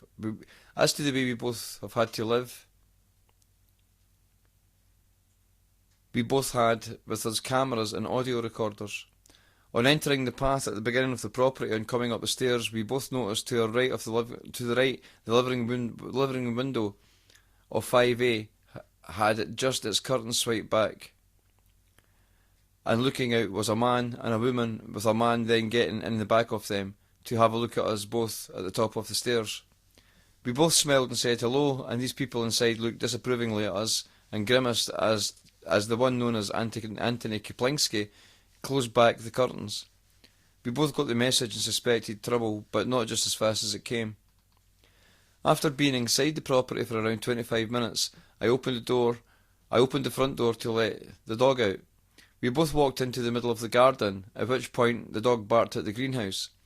I looked to see the two men from 5A in the greenhouse with the door closed. I asked the men what they were doing several times, to which Anthony Kiplinski repeated his reply for me to remove the dog from the garden. I saw no reason to remove the dog, who was standing there fine with tail wagging. I told the men that I had no intention of removing the dog, and that I required an explanation as to who they were and why they were in a greenhouse that we were led to believe was only shared with the girls living upstairs. Some time passed where the demands for me to remove the dog continued, with threatening facial gestures and arms waving all over the place. I insisted that they could simply open the door of the greenhouse and walk out without any problems. Eventually they both walked out. I approached both men and told them that before leaving I needed to know who they were and what they were doing in a greenhouse where they had no right to be. Anthony Kiplinski suggested that he had friends living at 5A and that he was just having a look around. I was very suspicious as I watched the two men go down the path and out the gate. One would have thought that they would have returned to 5A. Not convinced by the story, I followed Anthony Kiplinski down the road to let him know that I would call the police if he did not satisfy me with who he was and why he was where he was. He became aggressive, shouting something in what I think was Polish while storming off down the road. I returned to the house. I decided not to call the police as to the previous experience of their involvement in things like this. Again we arrived at the property with some of our belongings and had two dogs with us this time. We were all in the house when the same two men arrived at the front of our property and stood there to smoke a cigarette. I took the opportunity to go out and meet the men with the intention of saying hello and to tell them this is where we live. Myself and both dogs went out and met the men, and all was not well. An atmosphere of silence and looks caused Miss Bath to record just in case. Hostility was shown towards us in the answers they gave us to our questions. I was asked by the friend what was the dogs' names, and Anthony Kiplingsky answered, "That one is Toby and that one is Cole." Not only could he name the dogs, but he could also differentiate between them both. He caught himself out doing this, and he realised this as soon as the names left his lips. How could this be, if not preempted in some way? Excuse me. Let it be understood that the man is a madman with features he uses theatrically to intimidate. The next few times we saw him again, he was hostile, bitter, and behaved in the very same way as the neighbours did at our previous addresses, hence why we left. We began to notice that he rarely left the address and only did so to come out into the garden when we were out with the dogs.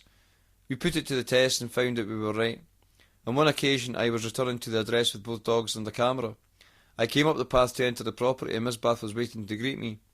As I entered the house, Miss Bath drew my attention to the fact that Kiplingsky had just come out his door. The dogs looked at him as we stood unseen in the doorway.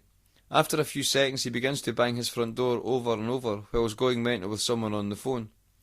This was the sight I caught when I stepped out of the door to tell the dogs to stop barking at the banging. One dog ran down the path and was instantly recalled by myself, all on camera, that he never seen. He at once claims that the dog had bitten his arm, and I took another camera and I went down to go down after him where he stood by his door, and he makes to jump inside his door as he continues to make this claim. He cannot now open his door, as I ask where the dog bit him. He says on the arm. I ask to see it and he refuses. I lift up the baggy sleeve off his sports top and there are no bites. He then says that the dog had tried to bite him and had just caught his sleeve. I point to the camera, to his sleeve, and then to the two dogs who were both at the feet's tails wagging, and said, "The dogs have just been on a massive run, and you can see there is gloop hanging from the dogs' mouths, and yet your shirt is bone dry."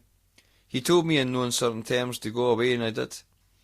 Caught bang to rights trying to make false claim about our dogs. The fact that the reasons why will come later in this document. Again we went through this bizarre behaviour of hostility and weird stuff going on with the refuse bins. Long intimidating stares from Kiplingsky where he would always look away. One day the boiler man was sitting out in the street at the front door when Kiplingsky, on returning to his address, decided to stand at the top of the stairs and batter the gate open and shut as the both dogs were in the garden. Miss Bath recalls one dog lay there sleeping, the other went barking at the banging. Miss Bath recalled the dog and the dog returned at once. However, Kiplingsky wanted to shout and roar at Miss Bath that he could not get in the gate. Miss Bath recorded a lot and went to catch up with the boiler man and asked what he had seen. The boiler man confirms all of the above and went on to say that the guy is mental and there was no reason for his behaviour and that he had caused the palaver and was the palaver all to himself. Later, when discussing the issue with the boiler man on a phone call, he again supports the idea that the guy is mental and that he was definitely up to something. All in an attempt to have more false reports written about Miss Bath and her dogs, the reasons I will come to later. The man remained hostile and unapproachable at all times, treating the both of us with nothing but contempt until he moved out along with the girl that lived at 5A. Questions are raised as to why this man utilised the same modus operandi as all others had done since the dog was born. The dog is only 4 years old and has had 10 addresses in his short life, as the police hound us out of every address for the last 13 years. You may ask why.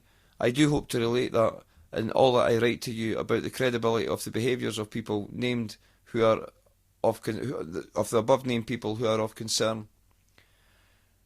I notified the police of this behaviour, and they of course did not see the relevance to this man's behaviour and all other previous addresses. The level of detail I gives rise to the very compelling set of events that demanded a police investigation.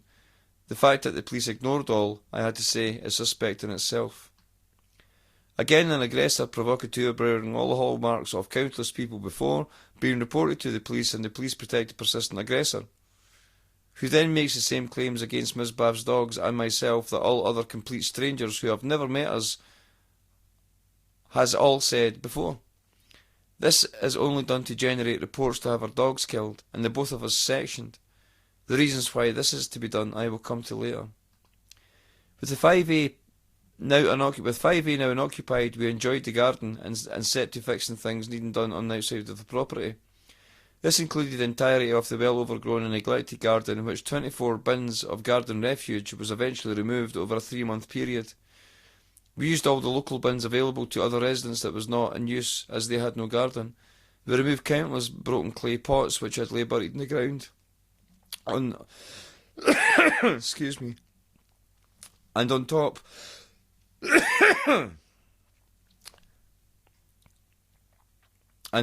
lots of other dangers were removed.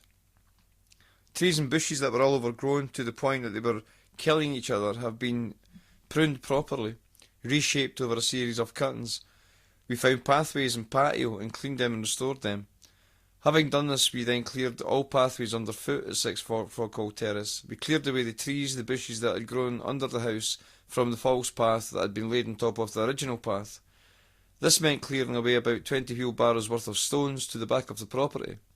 After we cleared away the trees and the bushes, we discovered air vents and drains that had been blocked for over 14 years. I am convinced that this is what caused all the damp problems over the years. The drains were blocked and all surface water went down the holes the tree and the bush roots had made. This with the both vents for the front of the house being blocked, giving no ventilation to underneath the house, certainly has caused problems with damp. All has been clear and running free since May 2019. All slabs on both properties have now been cleaned, and all weeds, bushes and trees growing from underneath has been removed. All has been power washed. The gardening is looking good and can only get better. We have spent a small fortune on new gardening tools that are all high reach to enable us to do the garden properly. After we cut the grass, we seen it was patchy and white underneath. We bought hoses and extensions along with various sprinkler systems and watered the garden with new seed and fertiliser. This worked well, and we now have green grass. Since moving here, no other landlord nor tenant has had anything to do with the upkeep of the shared grounds. No one else sorts out the refuse bins. No one else sweeps the paths, and we have it immaculate. Do we get any thanks from the neighbours? No, not even a compliment of how much things have changed for the better all round. In respect of the previous tenant at 5A, Anthony Kaplingsby, we checked out the landlord's register to find that the records of Breach Kelly and Lisa Gregory were there, but no details of a letting agent. No contact details in the register actually worked. We did try calling, but to no avail. So being able to report the behaviour of the tenant to the landlord became impossible. There was no one to hold the tenant to account for his behaviours or actions. Things were peaceful until the arrival of Lisa Gregory and Breach Kelly. They arrived in the evening one night. We had been working in the garden and had just come in from doing so. The first we knew of the two of them was what we see on the CCTV. They arrive and have a scan at the back garden, then enter 5A. A time later, Lisa Gregory is going about the back garden, looking around with her arms folded, looking cross at something. I worked out there and then that there was a possibility of who this was in the garden, and thought to myself, well, if you're here to cause problems, you will not find fault with the garden. There are reasons why I would have thought like that, which I will get to as I furnish all other facts. I must say at this point that all of what I write has been recorded in audio or video or both, and of course CCTV. The evidence is irrefutable, and something that I ask you to keep in mind as I continue to describe the following as best I can. I in no way intend to upset nor offend you, and I am sorry for what I am about to write, and then you're good friends of yours. I do apologise. Both Miss Bath and I were working away in the garden when Lisa Gregory, unknown to us, was standing by the fence. Miss Bath returned to the house. Lisa Gregory shouts over, "Who put up this fence?" I turned to see the woman standing at the fence, fists clenched by her sides, and sternly she asks again, but this time more demanding. The dog barks and I tell him to be quiet. He does, and I walk over to the fence and immediately realise that she was staring intensely into the dog's eyes. Her expression was of pure contempt. I told her that doing that to the dog is not wise, as it was intimidating the dog. She looked briefly to me to say, "I know." Stunned by her intent and lack of any form of decorum one would expect when approached and asked questions, especially if she is the landlord of next door. The dog remained sitting on edge. I asked her who she was. She answered by asking me again who had put up the fence, this time with more disdain and contempt. I answered that if she was the landlord from next door, then I had put up the fence, and that if she was not, then it was nothing really to do with her. She asked me who my letting agent was. I asked again who she was. She remained silent, thinking of what to say. I said again that I had put up the fence, and that if she has any issues with it, then I would be more than happy to take it down. She replied by asking who the letting agent was. I said who it was, and immediately she said that she would be writing to Innes about this. I asked what about, and she said, "Oh, nothing." Now this woman's behaviour became more secretive. So I said, "If it's about the fence, then I can take it down." No, she said, "it's okay. I'll just write to Innes." I introduced her to the dog and gave her a shorter version of why you should not stare at animals with hostility and contempt thriving through you. She again said, "I know," and looked at me strangely. I said, "Look, I am going to go in now, as this is not getting anyone anywhere," and asked if she would like to come tomorrow and we could sit down and speak about whatever was on her mind. She said that she was picking up someone from the airport that night, so it might be late afternoon before she could manage. I said any time at all, and I said goodbye and got no response. I then took the dog in, and all the way back up the path, she stood and stared at me and the dog. I again said goodbye and again got no response, but she stood staring until I was in the house and closing the door. As I turned inside the house, Miss Bath was standing behind the curtain with a video camera and recorded most of what had took place.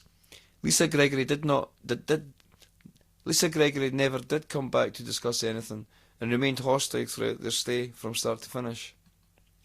Miss Bath broke down immediately, as she finally accepted that all the problems that had followed us were here at this address, using the very same modus operandi to attack and provoke, and always making massive issues with the dogs, all done by complete strangers.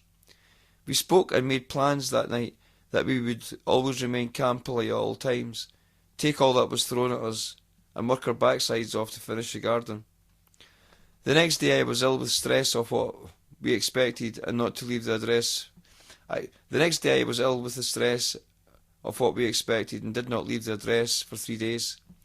For 3 days I sat and watched CCTV. Lisa Gregory coming and going. At almost all times she is staring up at the house for just a bit too long for comfort, poised to enter her address. You can appreciate that if you look up to this house, then it is the only thing you're going to see, so it's not as if she was looking for a length of time at something else. On the 4th day, I left to go to the shops. On my way down the path, I see Lisa standing in the doorway and looking with a scowl. Closed the door at speed on me, as if I was some kind of disease. I continued on through the gate, and had just closed the gate behind me when the door opened again. Lisa looked out, and I was looking straight back. I asked if she was looking for me. She answered no. I asked if there was anything that she was still wanting to talk about in relation to any concern she may have about the fence or anything else. Again she said no, and that everything was fine. She could not cut me off soon enough, and I knew she was up to something. With the issues being about the dogs and the fence, I knew it could only be about the targeted approach she was planning, and to tell me everything was fine was a lie, and a cover for something. I got on my way, saying goodbye with what was now my second interaction with her, and again it all was awkward and difficult as to the hostility, although more restrained in the second encounter. I had suspected that Lisa Gregory had written to you with suggestions that followed in the vein as what the police would have, and wanted us written up as, targeting me, the dogs, and Miss Bath. These writings to you would not show the good work that we have achieved at the property and the massive transformation that has taken place. These writings, I suspect, will create an impression in you that we are animals with terrible, aggressive, violent attitudes towards everyone. The individual content I cannot begin to imagine. Remember, Lisa Gregory had full intentions of writing directly to you with whatever complaint or complaint she thinks she had at the outset. I feel she only engaged with me in a manner in which she did in some vain hope that she would get me to react as opposed to respond to the treatment that she served to me. My godly approach to everything only added to her frustration, and this showed. So by this point I know there is a stitch-up going on in the background, and there is probably worse to come. When we arrived at the property, you could not get up the path. When we arrived at the property, you could not get up the path for the overgrown garden. Slimy and black were the paths. The place was a disgrace. The refuse bins to the back of the property had been long forgotten. They were all full of decayed food.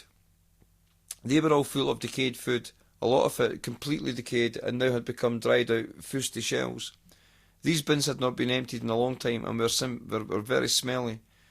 Around the bin space there was rubbish strewn all around. Old bottles, cans, boxes, packets, paper, cardboard and general waste strewn all over. There was also smashed up TV, stereo speakers, clothes, an old seat, a smashed up unit, glass everywhere. The place was a disaster with rats and seagulls everywhere day and night. After 4 days of constant labour, Miss Bath and I got rid of every bit of rubbish and junk. Pressure washed all bins, 12 in total, and had the place spotless and free of any contamination or possible injury. This is the environment we always create for our dogs, a safe environment, because that is just what we are. We repaired what was left of the fence and set to getting a new one. To date, none of the other tenants have shared the responsibility of sweeping paths and steps. We continue to do this by ourselves. No one has done anything at all to the garden, and not so much as a thank you in return for what we have done, not even a neighbourly hello. As Lisa Gregory and Breach Kelly used the property at 5A for personal use, we waited until they left to go out before doing any more to the garden.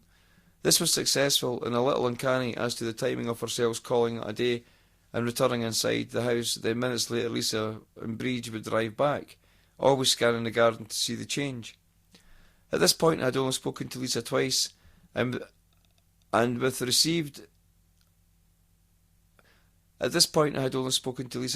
received a hostile attitude on both occasions.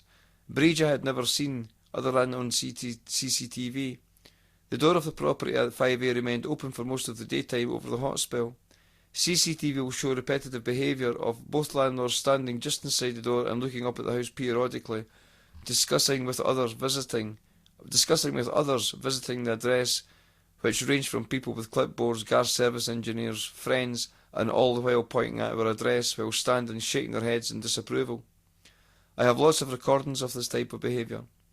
I do intend to send to you all videos and audios on a hard drive that will support this documentation and confirm its truth, thus refuting anything anyone else may have written to you, i.e. police, local authorities, any landlords or letting agents, or any other source that has given you information that is contrary to this document needs to be placed under scrutiny by your good self and all relevant authorities that would have jurisdiction to provide for effective remedy, redress and accountability within those individual remit of office or otherwise. We do hope to have your support with this. As this document transpires, we hope to compel you to thoroughly investigate any spurious communication to yourself whereby our characters have been assassinated. After we recorded the hostile acts and attempts to create conflict against us, we then reversed everything. We utilised the garden. When we needed to and wanted to, we came and went as if normal. One morning I felt something was up and got up to get washed and dressed. As I walked to the kitchen I heard voices, the voices of Miss Bath and Breach Kelly. The curtain was ajar, and as I came into the view to anyone outside, Lisa Gregory was standing right outside looking straight at me with a hostile look back on her face. I pulled the curtain over and made tea. Tea made, I then let the dog out.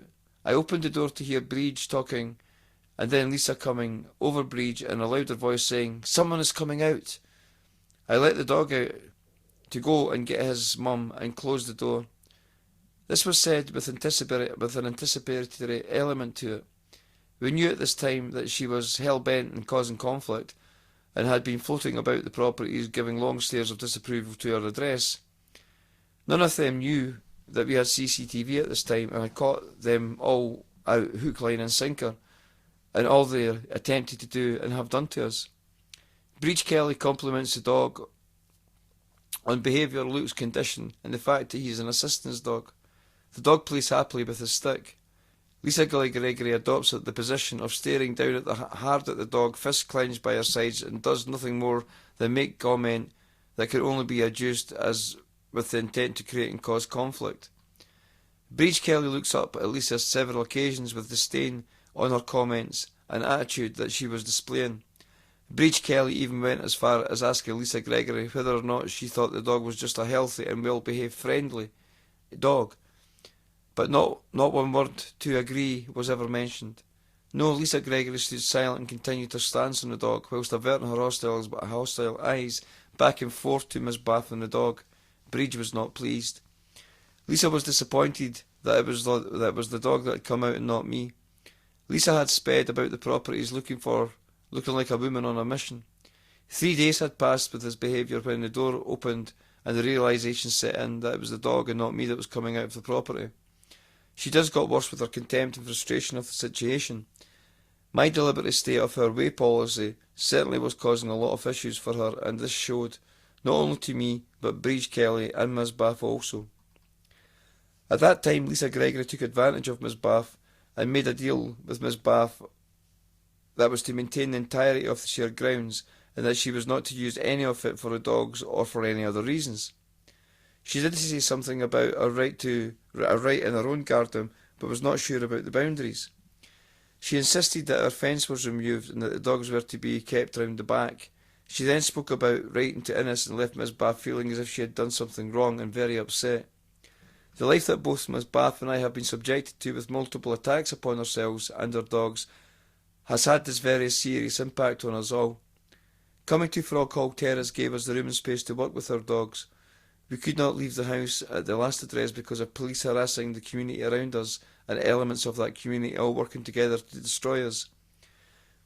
With both dogs restricted to a back garden, it was not long before they fell ill and have suffered badly as a result of malicious false allegations. And here now Miss Bath is being told to restrict and restrain her dogs for no reason at all other than to target the girl and her dogs in the very same way as we have all been targeted.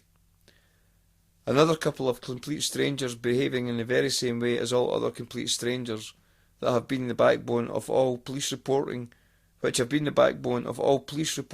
their partners in an attempt to confirm dangerous animals, and us both, as well as being nutters with dangerous animals. This concerted effort to have these reports written about us will fail, as we have the truth of every situation on either video or audio going back years. We know the environment that we come under, and we know how to prevent these attempts from succeeding. Miss Bath has lived in dreaded fear for all that has come out of this address at 5A. Antisocial behaviour, hate crimes, targeted, poisoning of the dogs, treating us all with nothing more than pure contempt. When you have people who are supposed to be pillars of the community, led by some means to treat you in the very same way as other complete strangers, and to make the same claims, getting together with letting agents to influence a man of your integrity, to have us both seen in a light that is not of our making, then I must inform you now that you have been seriously misled, only to get behind the intentions that Police Scotland has for us. These intentions have been recorded for years. We have lots of people who cry with us at our very plight. Even the police themselves have cried on several occasions when told by the sergeant to arrest me on another trumped-up charge which has always been defeated in court. Lots of people support us, but no one can help us in the way that will call for a proper police investigation into the corrupt elements of the police that is doing these things and has the ability to influence so many by way of rumour and conjecture, and then protect these people committing multiple offences against us, as whilst we continuously report provocateurs for multiple offences. We have recorded all of this and endeavour to this day to have the anti-corruption unit take it all in and begin a proper investigation. This we need at once as to the possible destruction of both our dogs by way of police corruption and false witness. We were told that there were a plan to destroy our dogs, and this was going to come to fruition on the 12th of November 2019.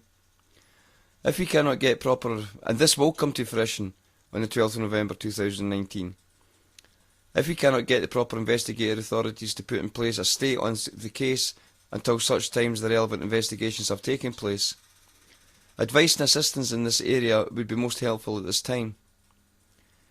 We have to save our dogs from the pre-planned destruction being brought about by false witness. We have crucial evidence that show that this was one massive setup and that will defeat the case on appeal. Trouble is we cannot get a lawyer anywhere to touch the case. We have endeavours from 2006 to have a solicitor take a case for us, and we have been hammered stupid as a result. We would desperately plead for your help if you know how to stay this case for destruction of the dogs until all our evidences in the matter can be produced before the court. The court appointed a solicitor to act in the case, and out of 2,348 gigabyte of evidence and over 30 credible witnesses, crucial evidence that refuted the entirety of the allegation that would have easily defeated the case was not raised by the court-appointed solicitor. The solicitor avoided us at all cost, and we received no proper consultation, and none of our defence evidence that also required an expert witness was ever recorded for productions, and none of it seen the light of day. An appeal under Section 1741 of the Criminal Procedure Scotland Act 1995 is underway, with a compatibility minute within it raising European questions, citing several European authorities and domestic precedents. And the court-appointed solicitor is in the appeal for misrepresentation. A complaint is also underway to the Legal Professional Legal Aid under the Legal Professional Legal Aid Scotland Act 2007.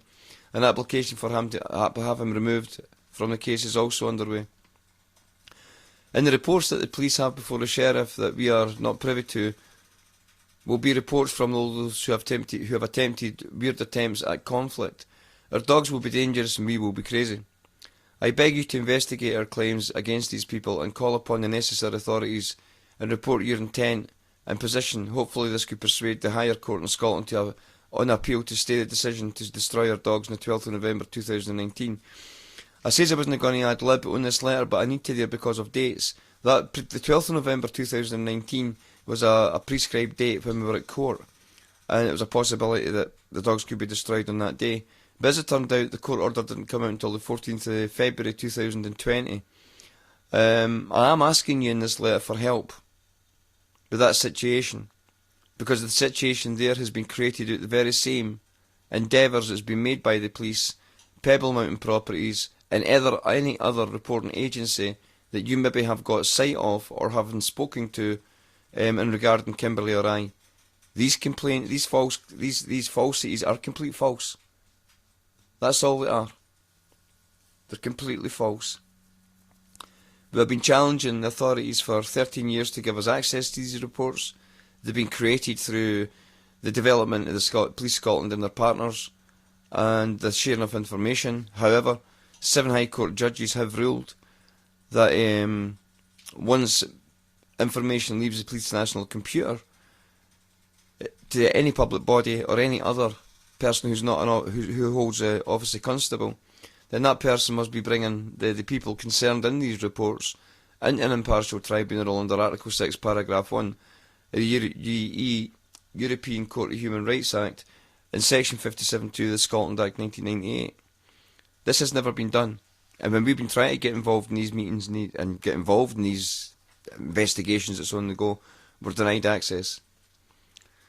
And this is to be done so that it can be created in the background, all these spurious and scurrilous allegations that can be taken by council workers, antisocial behaviour officers, environmental health officers, dog control officers, excuse me. And then these regurgitate themselves back through the police, and then they end up before a sheriff's desk, which on the back of which was born to be a malicious complaint. Now, this is the very same behaviour that's preceded us and it's the very same behaviour that we've continued to receive when being at this address at 6 Frog Hall Terrace. Same old modus operandi, same alimony behaviour by the letting agent and everybody else that surrounds them. And we've got them all on video and audio. We've caught everybody an absolute stutter.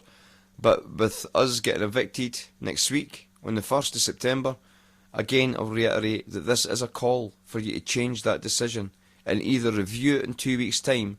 That gives me enough time to write to you give you all the evidence I have of what we've done at this property and what we've been through at this property and what the council have done with our rents at this property and what the council now say about this property and the rent and entitlement to rent.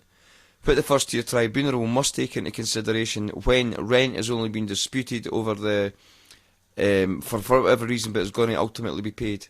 Now, we've been told it's going to be getting paid, so therefore the first tier tribunal had no room to convict.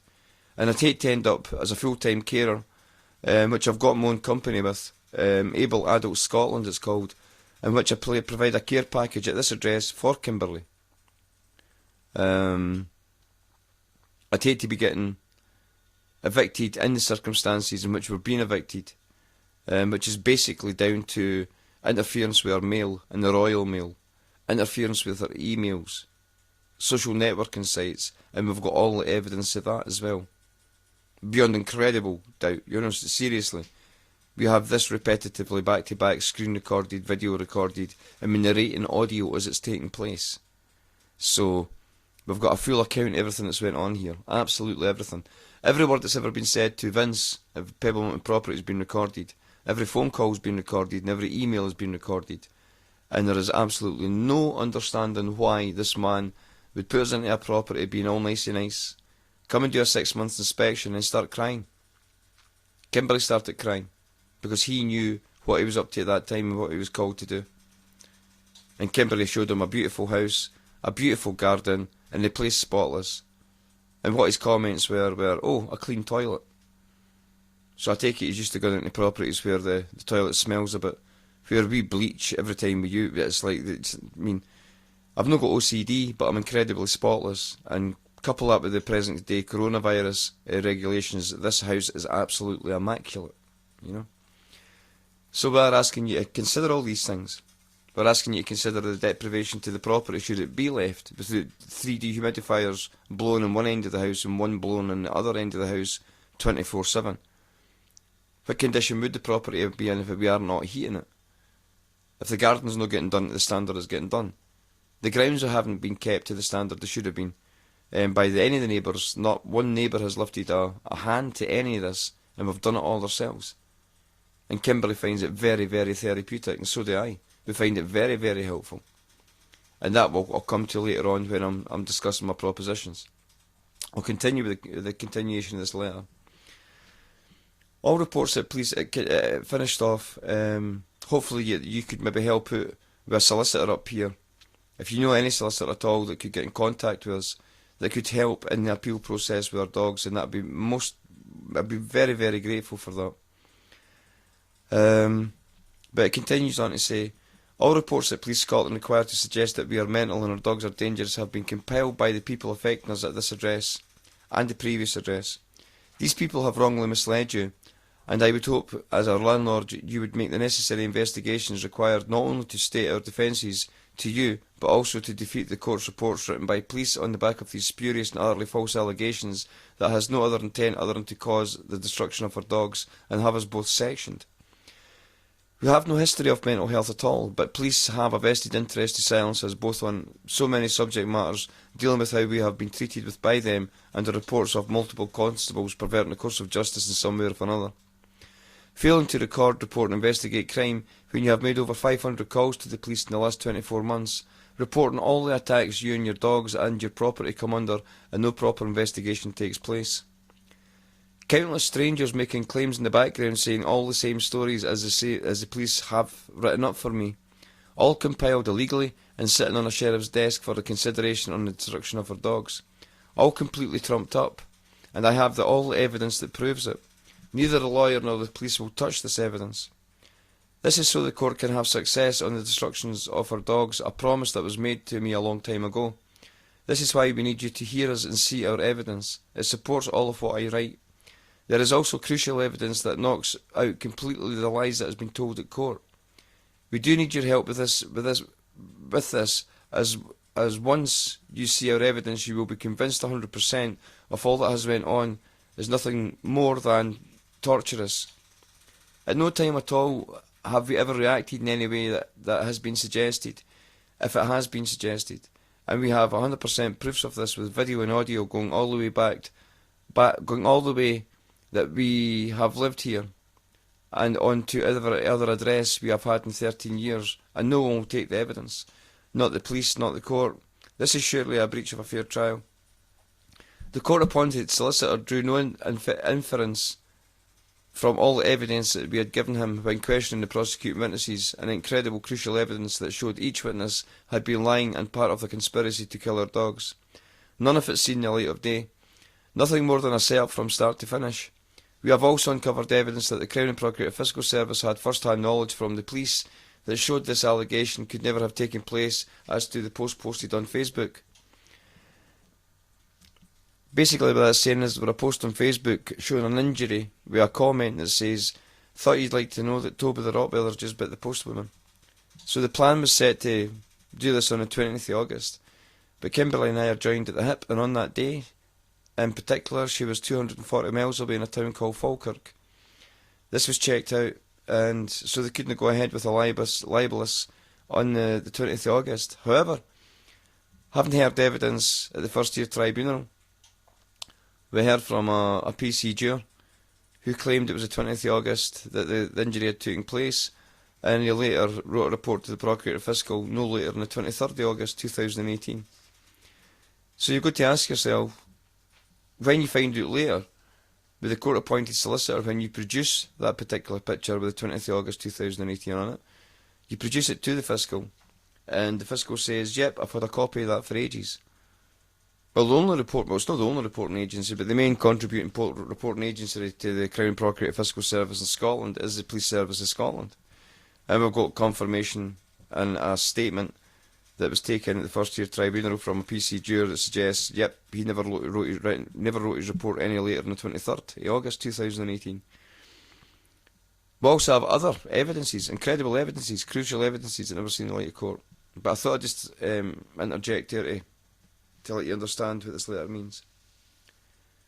The single post which is excuse me the single post which is crucial evidence, and one which has been confirmed in another court of law as to its credibility, was ignored by the Procurator Fiscal, carried on with the legal challenge, knowing it could never have happened in the first place.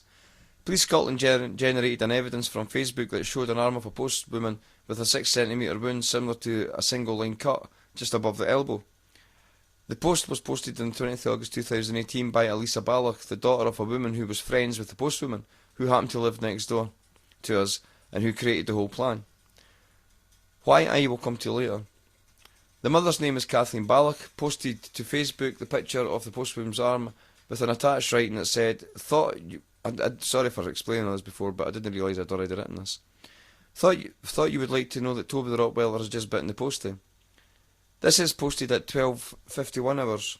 At 13:21 hours, I place a call on a smartphone to Ms Bath from Bodom in Peterhead in Scotland to Falkirk, which is in the central belt, approximately 240 miles from Bodom in the northeast. Miss Bath had left the property and had gone to a respite carer's address and to seek help with the pressure brought on by Kathleen Balloch on others on an everyday basis, just as we had to endure at this address with all from 5A and 5B.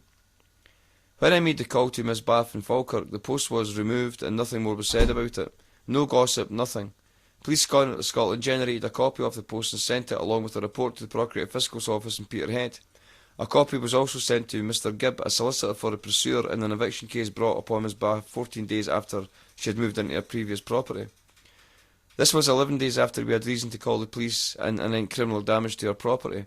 So basically we had moved into this property. Within days the neighbours turned against us, there was criminal damage to our property, we've caught everybody out, but the police won't do a proper investigation because they've got to protect the very people that's been preempted to come against us in the first place. The day we called the police was 3 days after we had arrived. We met Kathleen Balloch, Robert Balloch, Lisa Balloch and others. We all got on great, and there was the offer of constant help.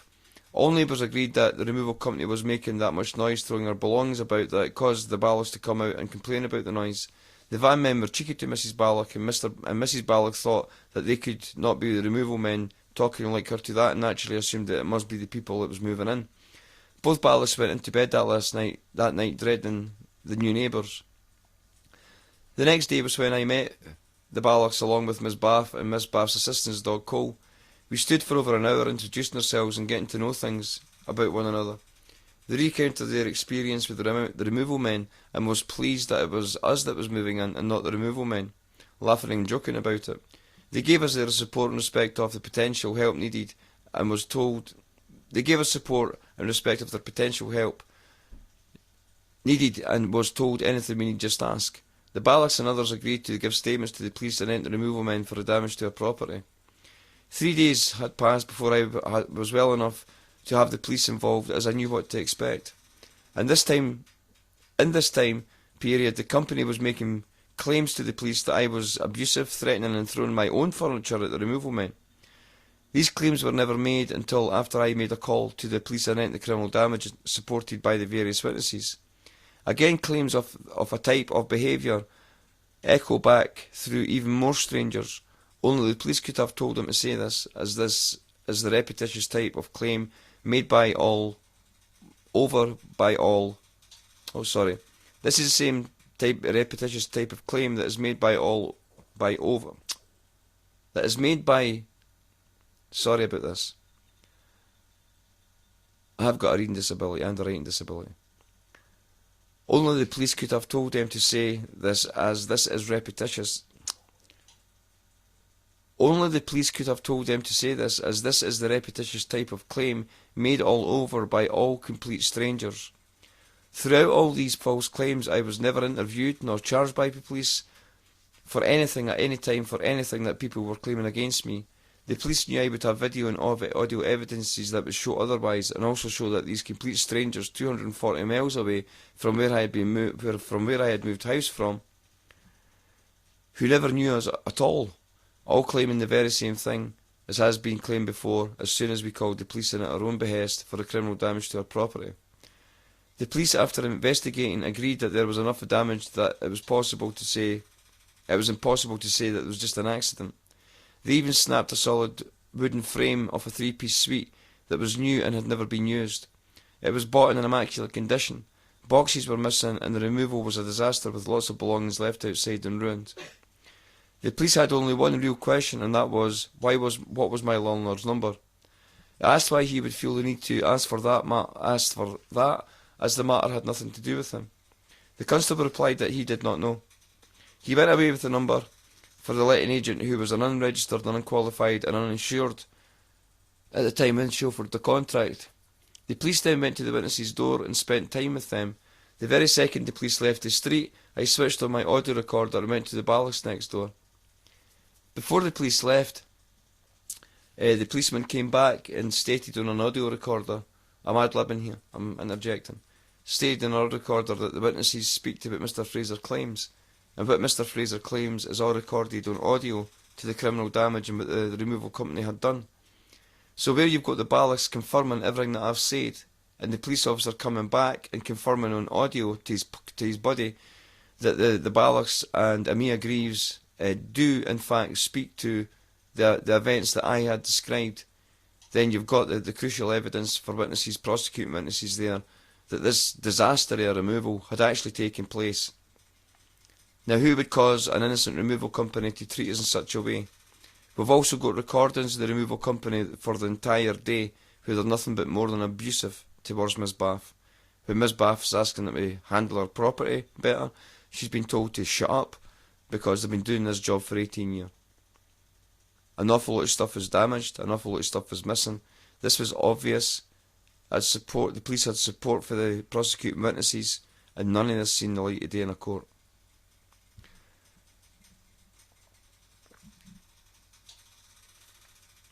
They both see me coming. When I went to the Ballachs' door after the police left, they both see me coming, and yet after 3 knocks they never answered the door. I then went to the other potential prosecuting witness's door, and she closed her curtains, and again 3 knocks later, no answer. And they all avoided us like the plague. The police then got in touch with the letting agent, and before we knew it, Miss Bath and I were receiving threatening phone calls from the letting agent's father telling us, amongst other things, that he was going to kick my head in and physically remove us from the property. He then visited the neighbours and began to attack us everywhere we went. This was our 14th address in 13 years, and we had just got here. The police had worked fast. you know, and that's the end of where I'd got to that letter at that particular time in September 2019. That's when we discovered that we couldn't get your address from anywhere or find it. Now, I gave up writing. I gave up continuing to write that letter because I didn't think we'd ever get your address. And someone suggested it would maybe be in the notice to quit, which it was, really faded, written very, very small and away at the bottom. I didn't actually see it. I wasn't aware of the box. I wasn't aware of the position in that piece of paper without my glasses. And Kimberly had recognised it and as an email address and looked at it and further. So we recently got a hold of your email address. We've been wondering how to get in contact with you regarding everything, and we know we can't possibly write it out. After that, I was going to go on to tell you why I was writing a letter concerning the place in Bodom. Because after that, there was serious malicious allegations came against us that we have got conclusive evidence that never took place. Throughout that period in time, there was estimated to 250 to 300 calls made to the Police Service of Scotland to report either to report instances or to chase up instances of crimes that were reported. These crimes weren't being investigated, recorded, reported in accordance with the Police and Fire Reform Scotland Act. We knew that the people that were coming against us had been preempted by the police, and we gathered evidence of that.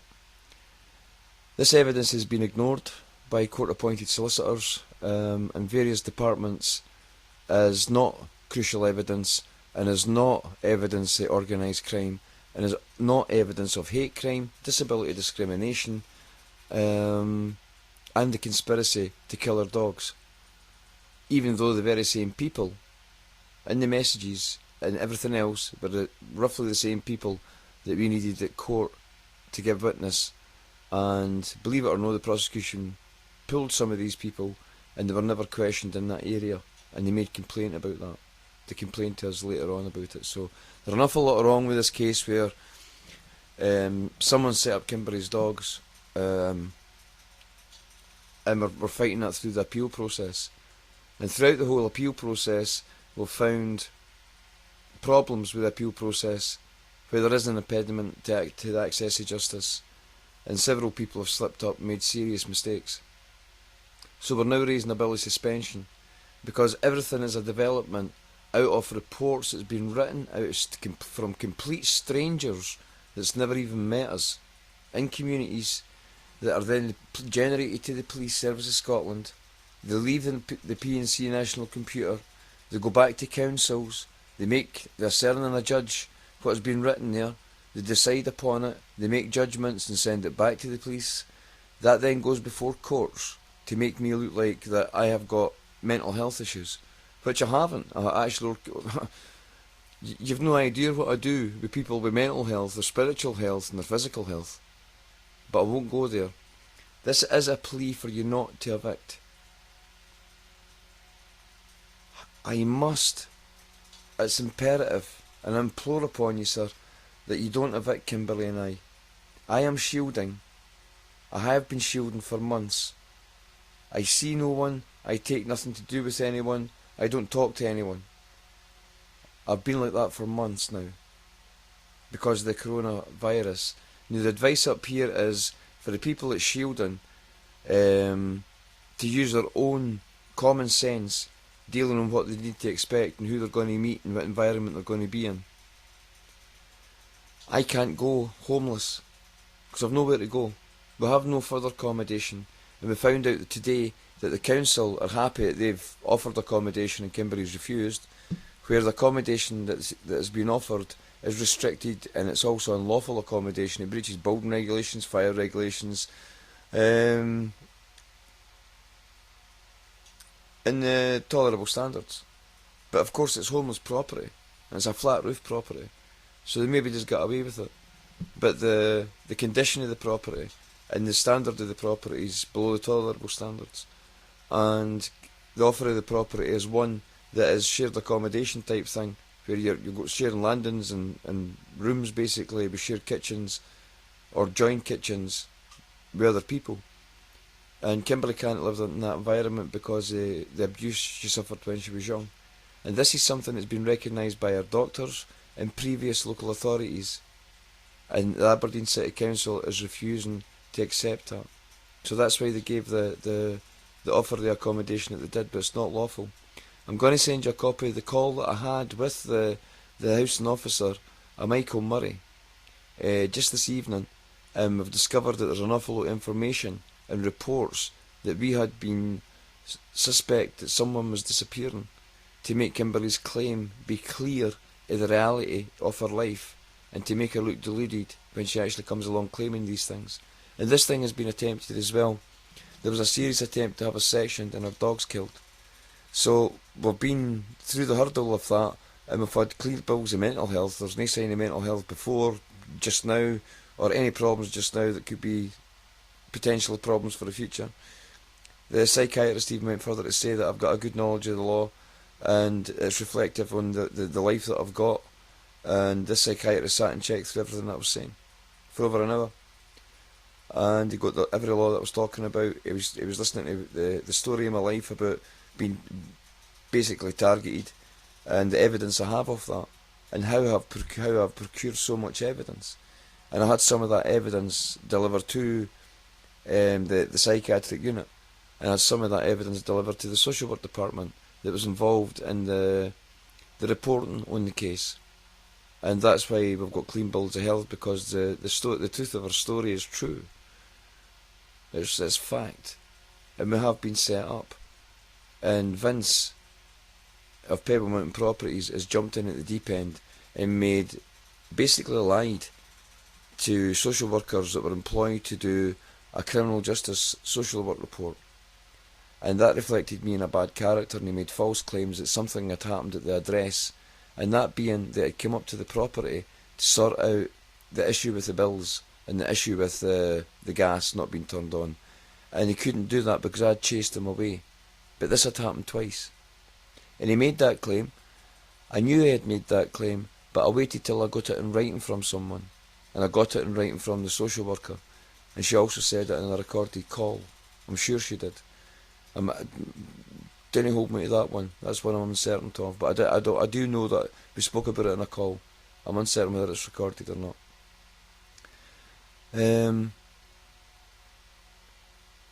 But certainly he's lied, and this has affected a criminal process. And it's also the base of everything that why we've been evicted on his intentions. You know, he's claiming that it's rent arrears, and there is no rent arrears. The rent hasn't been paid, but the council have now admitted that the rent should have been paid, and it was their fault that it should not have been paid. Now, the Private Housing Tenancy Scotland Act 2016 prescribes to the tribunal, into the acts of the tribunal as well, the various different acts that support the tribunal, the Tribunal Scotland Act 2014 and variant other acts that comes from that, all supports that if the issue of eviction is rent, and it can be shown that the rent should have been paid, and there's an anomaly with the council or something, whoever's paying the rent, then this is to be considered. An eviction should not be taking place. You know, it's basically telling the tribunal that eviction should not be taking place. Because the rent's going to be put in place at some point. There's normally recommendations to the council to basically get their finger out and get the rent paid, because they're threatening the lassies with eviction as a result. But definitely it's written into the acts. And I read it when the Scottish ministers, before the ratification of the act, the provisions that the act should provide for. I watched the act go through Parliament and stuff, and I do that with a lot of acts.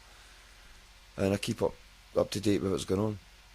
But in this situation, the plea that we're making has been done over 2 days because we're exhausted. We're going to put pictures into the end of this audio recording, and you'll see, or I'll put a separate file with pictures of what the condition of the property was like, and what it's like now, as far as the Pathways Underfoot Act is concerned, and the drainage water from the roof to the surface water, the drains themselves, the tolerable standards, the no space heating, no nothing, and then the malicious allegations that the letting agents made against us that brings this to the fruition. And he's employing things in there that just don't exist. Under all these circumstances, sir, I'm asking you to reverse the decision to evict. Only you can stop it at this point. Only you can stop us from being removed from this property on Tuesday the 1st of September 2020. And I'm asking that you call the sheriff officers and cancel the eviction. We have a housing officer that's working towards putting rent in place. Everything's in line. They've agreed that it will be backdated. If we continue to live here and continue with the tenancy, then we can get the rent backdated, the rent can be paid, and I can continue to maintain a property to a standard that I am. And without me here, this property would fail. There's no position to consider that you can just put someone else in here at the back of us. There's too much to be done. We'll also put in pictures of where we've done boreholes in the wall, and you'll see, excuse me, you'll see there's no insulation in the property. So the property was never fit for purpose. There's no insulation, there's no space heating, and we've got 6 centimetre plasterboard between the inside of the room and the outside wall, the stone outside wall. We do remove 3 buckets from the dehumidifiers a day in one side of the house, and a bigger dehumidifier on the other side of the house, which is emptied fully. It's full every day and it's got to be emptied at least once a day. That never changes. That's constant. Sometimes you've got to empty them twice a day. The big one's never been emptied twice a day, but in the room in the end of the house with 3 dehumidifiers, sometimes they cut out twice a day, 1 or 2 of them will. So they're an awful lot of moisture, they're an awful lot of damp, and all it takes for it to become damp inside the house is the temperature changes outside, and then suddenly the floor becomes wet. There's just a sheet of water. There's no water running, it's just damp. Then that dehumidifies into the house. Kimberly's got a bad chest and a cough, and so have I. You know, it's all, and we've got no real way of heating up. We've now bought fires ourselves. Obviously, we buy our own fires, but in a house, when the central heating and the space heating has got to be there, and there's also got to be a main central fireplace in every house, or it cannot be rented. It can't be rented out at all. And these are all precedent cases and authorities. So this house was never above a tolerable standard, and it was never in the conditions for the provisions for the Private Housing and Tenancies Scotland Act 2016, nor the law contract on which they've got to prescribe for when putting goods and services out, such as a property. That's the building regulations, fire regulations, blah blah blah blah. Now, as far as the neighbouring properties are concerned, we have had a lot of difficulty with Breach Kelly. They made malicious allegations against us that we were some way at fault for the damage to their windows. They didn't know we had CCTV up, Lord Catto, okay? And where she's in touch with you right away, I'm talking tennis, I'm going to write tennis, and caused problems there. Well, then continuing to be, for 3 months, totally antisocial and hostile towards us. So much so that I never went out in the garden. I just never went out when she was there. But when she left the property, I was able to go out and do bits of the garden and go out and get some exercise and back in when she was arriving back. And I think she was a bit baffled how I was able to time that. But she didn't know I had CCTV up. And that showed everything and all her behaviour and everything she was doing.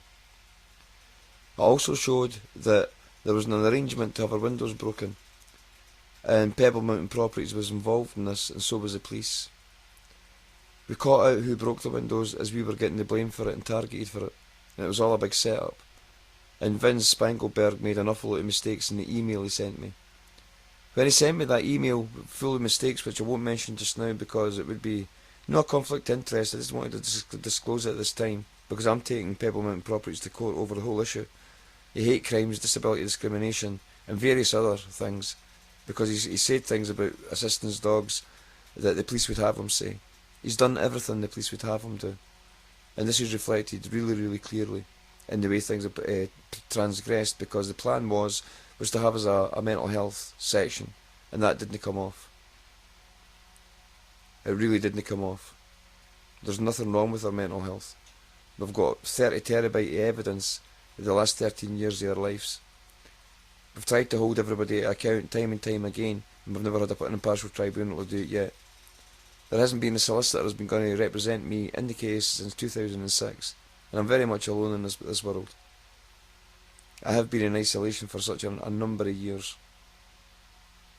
My present health is I can't walk far. I can go out in a push bike, and it looks like I'm fit, but I'm not. I don't get far in that either, but at least it gets me into town and back.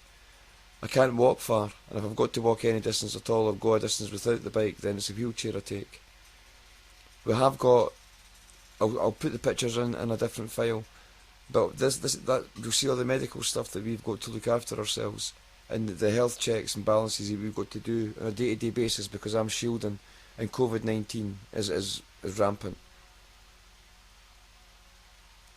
Kimberley, the procedure for coming in and out the house is absolutely immaculate. There's nothing comes into the house without being bleached and washed. Nothing gets eaten or prepared without it's washing hands all the time. We are strict, and we've got to maintain this here. We've got a medical corner where we've got blood pressure pumps, we've got oxygen, we've got everything. We've got absolute everything for to do every check going to make sure that we are okay and we're safe on a day-to-day basis. We're very responsible in respect to COVID-19, and I'm a very responsible carer in respect to Kimberley's health.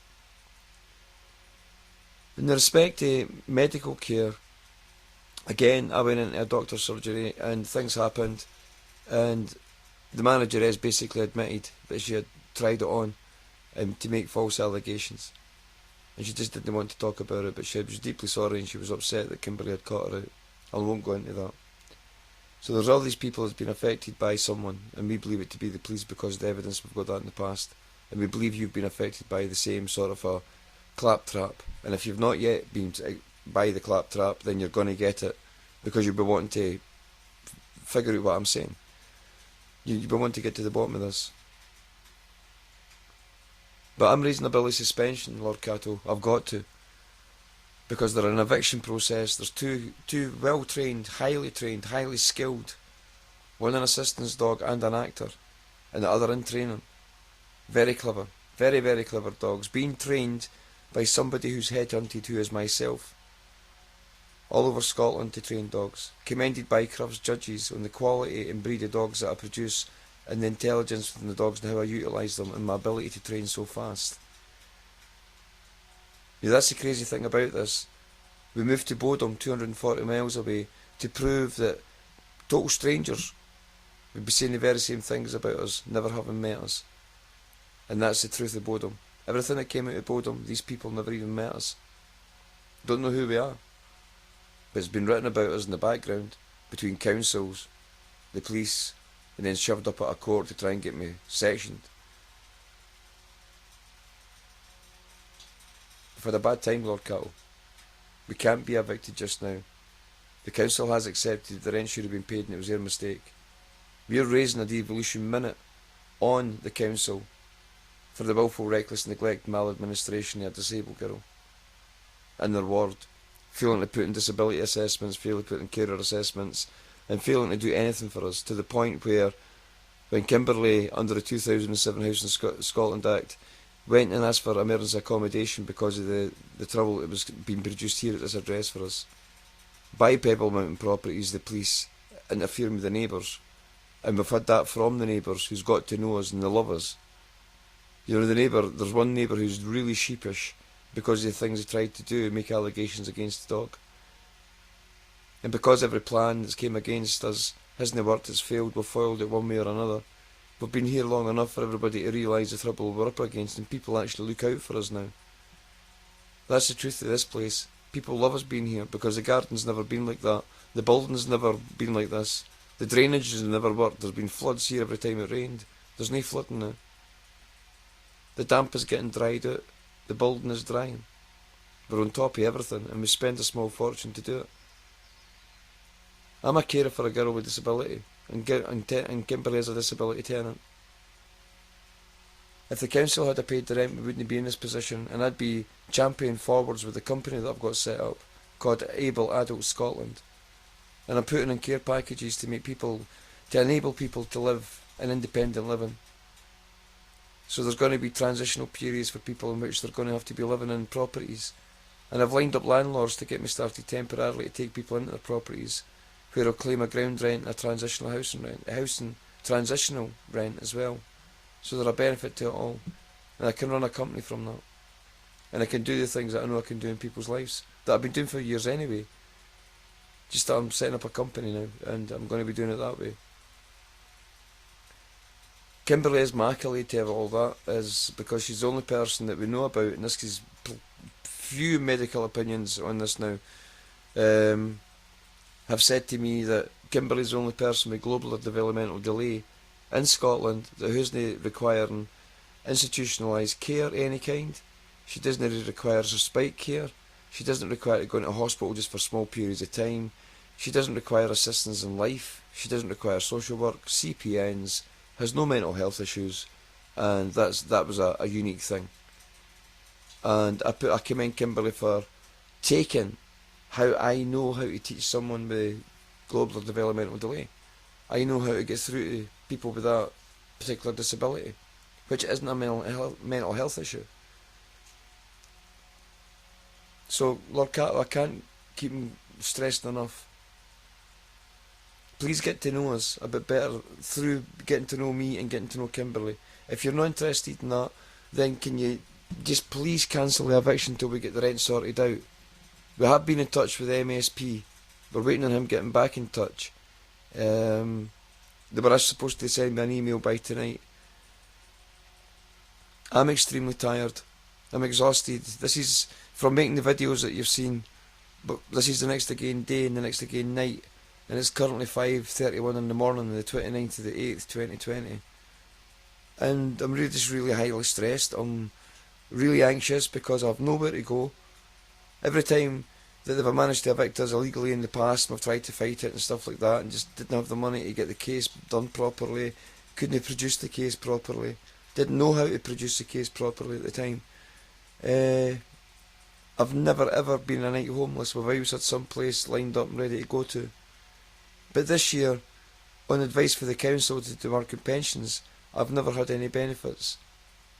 They've advised Kimberly to get rid of her carer and they would pay her rent. So Kimberly done that. I was Kimberly's carer for 13 years on carer's allowance, thereabouts. And it's a hard life. It really is a hard life, but my joy in life is the rewards in Kimberly. To watch somebody go about fully enabled in life. And I've done that for so many people. And that's why I'm setting up a company. But to watch her just go through life and to have it shattered like this, because this is the first time, and Kimberly knows it as well, that if the sheriff officers turn up on Tuesday the 1st of September, then we are snookered. We are absolutely snookered. And we have nowhere to go. And the next week is a week that we don't get paid. Kimberly gets paid. I'm still waiting to be paid by the SPD system now that I'm a sole carer. But even though we're waiting on backdated money going back to January the 14th, I think it is, 2020, this is almost September and I'm still waiting on it. And that's just all council hold up. The council has been responsible for many things, which is willful, reckless neglect, maladministration, which will be dealt with by compatibility minute, devolution minute. There's a bill of suspension getting raised to look at all the reports, all the police reports and doctors' reports that's been produced and created since February the 17th, 2018 for both Kimberly and I, considering we've been trying to get medical help and all that time we've been refused basically. And we've got everything recorded. Absolutely everything. I don't want to say too much of that in the recording here about that, because there's a lot to it. But when you look at every service provider that we depend on, none of them can provide a service. When we put in the complaints towards them, none of them can facilitate employing the statutory obligations for a service in the first place, or the complaints process. It's all impeded. Our emails are hacked silly. Lawyers' emails are hacked silly. 3 sets of lawyers' emails are hacked silly. We're getting set up some stupid, Lord Catto. And the thing is, we've caught who it is that's doing it out because of a serious mistake they made. 3 people made the same serious mistake and then tried to cover it up with the excuses they gave us. And it's impossible. It's absolutely impossible. And because of that, we've now caught who's sending all the messages, who's responsible for the impediment to the legal processes, who's responsible for hacking their emails, who's responsible for making sure we don't get emails and we don't get any mail at all from the post office. We've also had it confirmed from the post office on several occasions, 3 different postal workers, a manager, who has confirmed that the only mail that we get is what the police tell them to deliver. So all the correspondences that was coming back and forward from the first tier tribunal, Kimberley's had none of that. I've had none of that. The other issue for the eviction, that's all going to be coming out in the bill of suspension, to have all these reports and people brought in and sworn in under oath. Every author and every writer of every report needs to come in and validate it. They've got to be cross-examined, because I have audio evidence and video evidence of something completely different taking place. But because the police won't put in a proper investigation, this is never uncovered. And we're made to look like the worst, when we've actually got postal workers and all sorts making malicious allegations against us and giving us hell. And us recording that on CCTV and handheld cameras, audio recorders, and nobody will do anything about it. When we go through all the complaint processes since 2015 to date with the Royal Mail, nothing's been answered. Everything's impeded. Somebody puts a stop to the lot of it. So that's why there are bill of suspension going to the High Court, to look at the reports that happened at the first tier tribunal, and to look at the reports that came from the council, to see who they've now admitted that they should have been paying rent. But we now need to furnish through a bill of suspension in a devolution minute everything to discover what exactly who done what, where and when, that caused Kimberley to have rent arrears and for you to evict. And for none of the evidence that we've got to ever have seen the light of day, either in the criminal trial against Kimberley and the dogs, or in the eviction civil trial against Kimberley and the dogs. None of our evidence seen the light of day. It was all hindered, deleted, prevented, one way or another. And we've got that recorded. So try and understand, every time we leave the address, we're recording. We go to the shops make scurrile complaints against us as we're recording and pleasing and being very, very polite back to these people that are trying to be hostile and provocative, puerile, pugnacious, you know. And then they get worse. Steam starts blowing out their ears because they're not getting the reaction they expected. You know, they're expecting a grimace and a retort and a reaction back, maybe shouting at them back. And they get a smile and wish them a good afternoon. Maybe they want to go and lie down. You seem to be a bit upset. And when they continue in that same vein, that they're not the one that's upset and stuff, then we just say, look, you get any mental health issues because you're certainly displaying a behaviour that's certainly brings an awful lot of curiousness to the mind when seen as to why you'd be behaving like that. And we've spoke to people like that for years, and we've recorded them, and it does nothing but blow even more steam out their head. And where you see service providers, Breach Kelly, Lisa Gregory, doing the very same behaviour with all them when they were trying to cause the conflict, they just got worse in their behaviour towards us. We've also got CCTV, Breach Kelly putting down, not doing the gardening. You've got to remember that this garden was never done by anybody. It was overgrown. I started attacking it with a chainsaw to bring it back, and it's been umpteen cuts to get it to where it is, and we've spent a fortune hosing the grass, keep on top of the fertiliser, the seeding, getting rid of the waste. It's been unbelievable the things we've had to buy to produce the garden that we've got. Now, this is a therapeutic garden for both Kimberley and I. I know this during COVID-19. We were prisoners at our old address in 2018 in Bodom, and I never left the house, so much so that I ended up in a wheelchair. I lost the power in my legs. As I sit here just now, I've not got very much power in my legs, and all my bones are clicking out of socket. So I can't use my hands. Like I couldn't play drums without damaging my hands. I'm losing the ability to play music and guitar. My thumb's falling out of socket quite easily. I can take my thumb in and out of socket without any pain. The bones are rotting away, and I was due to go to the bone skeletal unit clinic, but I'm still waiting on the confirmation of that. and I believe that it has been posted to me, and it's one of the things that the police aren't allowing to be delivered to the door. So they're an impediment by the police on everything, all our mail, all our legal correspondence. Doesn't matter whether it's on the criminal side. And believe it, we're no criminals. We're of good character. I've been a man of God for 30 years, and I've been celibate for 30 years. I'm a very strong man. I really am very sapient with things. I've got a lot of patience. And I've got nothing but the willy goodness in my heart for everybody, in every situation. And I'm saddened about the amount of people that's going to fall over the situation of eviction and attempt to kill a completely innocent dog just because it's a gripe by the police that they promised me several years ago. So the allegation on the dog, we've got plenty of vets being turned against us in the recorded calls. We've got plenty of people attacking the dogs, all recorded. And when we phone the police, we've got the police on video, hearing the recordings and watching the recordings back, knowing who it is and deciding to disappear the CCTV evidence, deciding to disappear 2 sets of CCTV evidence in one attack until all the witnesses not to say anything. And the witnesses wouldn't speak to us again. That's for real. And then when we were getting help for the vet with injury that was created in that attack, the vet then turned against us and wrote malicious reports. I put the malicious reports into the court case, and the only thing the sheriff picked up was, yes, I do notice this report here from a vet, that the dog tried to bite the vet. What Kimberly's got in evidence is Kimberly at the vet, and the 2 vets being in awe of the condition of the dog, in awe his temperament and behaviour, and they are commenting like wildfire on the absolute ability of this dog to understand words, language, the time, because it was all put to the test. And here we've got a written report saying that the dog tried to bite the vet after the police had contacted the guy. Now I contacted the guy and asked about if the police had got involved and all the rest of it, and hung up on me. That tends to be the reaction of people that were mens rea and actus rea.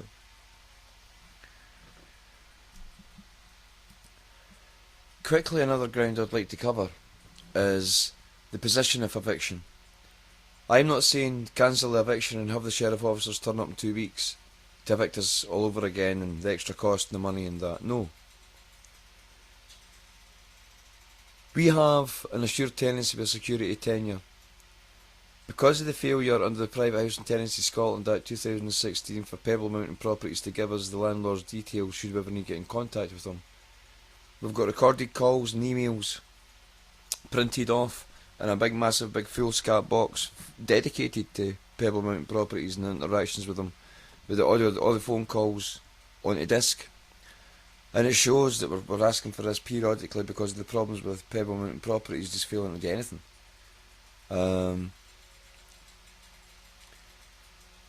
So it's because of that you're not aware that the contract was under duress with Pebble Mountain Properties. They have abandoned the property. It's another thing I'd like to report to you as well. We declared the property abandoned and there's been no rebuttal to that.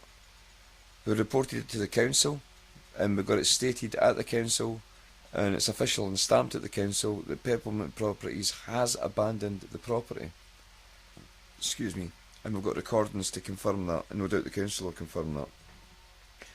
The council said they were going to get in touch with Vincent at Pebble Mountain Properties and let him know this is the case, and give him an opportunity to clarify that he has or he hasn't.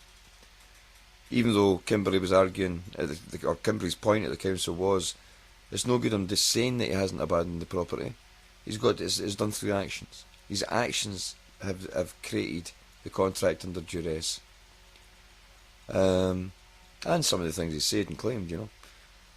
And there's one thing you've got to have before you can take anybody to court is a legally binding contract. The legally binding contract the Pebble Mountain Properties thought he had was under the Private Housing Tenancy Scotland Act 2016, which he didn't have because it was under duress, but he didn't know that because he wouldn't come near the property. He wouldn't come near, and they told us not to phone them back. And Kimberly did phone him back, only to be told very same again.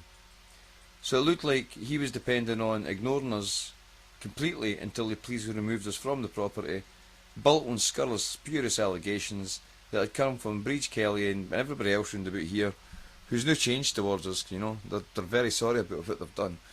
They've told us about Breach Kelly and Lisa Gregory telling them bad things about them and the police being involved with all that. We've also had it for places in Bodom where the people have told us that the police were in doing bad things and having meetings, and then we've got evidence. We've got plenty of evidence. I didn't want to bore you all because I'm sure this is laborious to listen to this as much as it is for me to make this. But it is done under a human rights emergency, Lord Catto. This is something that we have been tolerating for a number of years, and we've failed at the tribunals, we've failed at court cases because of the impediment to the access to justice, because every email address we have, every point of communication is interfered with. I've got a track record on the internet that isn't me. You know, I've found other sites that is supposed to be me. We've found other petitions that's supposed to be Kimberly. We've found other people impersonating us, and it's wild. It really is wild. But it's been created for us on the internet, and no doubt it's been created by individuals that is hopefully going to downfall with it. You know, bring her downfall with it all by presenting it before a psychiatrist or a sheriff or that, while some scurrilous charge has been raised against us. You know, this is how this has happened. You know, I became a prisoner in the house to prevent what the police were trying to do with their proactivity with people in the community. And each time I met these people in the community when I was out, I would always get trouble. I would always sit there like a man of God that I am, and I'd never get involved in the hate or the venomous element to it all. And I'd ask them to desist in their behaviour and inform them that I will call the police and that I'm recording everything that they're saying. And we've had unbelievable people just change because I pray. At these moments I pray. And that's the power of God. That is the power of God. And I've got faith that it's God that's kept Kimberly and I together. And I've got absolute belief that that's going to remain the same. And I really pray, sir, that you can make that possible, because all you have to do is cancel the eviction for the 1st of September. I'll give you in writing. I'll call you tomorrow, and I'll call you today. Later on today, hopefully about 12 o'clock today, I will call you. And that's if I succeed in getting this email to you. But if you're listening to this just now, then at 12:30 today, or at some point today, I'm going to call you. Preferably 12:30. To see if you're going to be prepared to go into an agreement that sounds something like that. You don't have to accept what I'm saying. You don't have to accept that the process has been unlawful. You don't have to accept anything that I've said about Pebble Mountain Properties at all. But if you do, then that's a reason to stop the eviction. If you don't accept it, it will come out in a devolution minute as far as the council is concerned, and a bill of suspension when we get the reports either qualified or disqualified through a preliminary hearing where people are brought in and sworn under oath to qualify the statements that have been made against us. Because all the calls we made to the police were regarding the very same people. So the police have been biased, malicious and prejudiced in the legal actions they've been creating and bringing towards us, using people with mental health issues and various elements of the community to get to us. We've also had people in these communities come forward. We've had landlords come back from the past. We've had letting agents come back from the past. We've had loads of neighbours come back from the past to tell us what the police were doing to us back then, but they believed it all. And that's our evidence as well. We have a lot of evidence of what the police has been doing to us.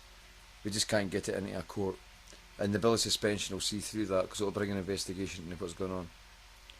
I'm also under Article 9 of the Scotland Act 1998 as amended, considering bringing in an application to the Supreme Court on the subordinate legislation, which is the Police and Fire Reform Scotland Act. The supporting evidence to this I have is tons. A 8-year history in absolute disaster of the Police Fire Reform Scotland Act. It's subordinate legislation. It doesn't take into consideration international, European or even domestic law for a lot of it. The Office of Constable hasn't been denounced yet, but technically no police officer can utilise the Office of Constable because of the delegated procedures involved in it. The complaints procedure under Section 1 of the Scottish Police Authority and their remit is an absolute disaster because of the way the complaints process works. People have resigned over us just as recently as Susan Deacon resigned, as recently as December 2019. I hope to secure as much support for that kind of action, because since 2000, the Police and Fire Reform Scotland Act 2012 was introduced, our lives have been an absolute hell. And it might be interesting to add that Kimberley actually did get a police officer charged and taken to court, and I think he lost his job and stuff. And she's never even as much as had an apology, and her feet's never touched the ground since. And that's basically the long and short of it. Because I'm legally minded and I've been supporting her for 13 years, and she's came under attack for 13 years, we went through hell for 13 years, I will not leave her side, because it's part of my God's calling, Lord Catto, to look after this girl. She has no one else to turn to.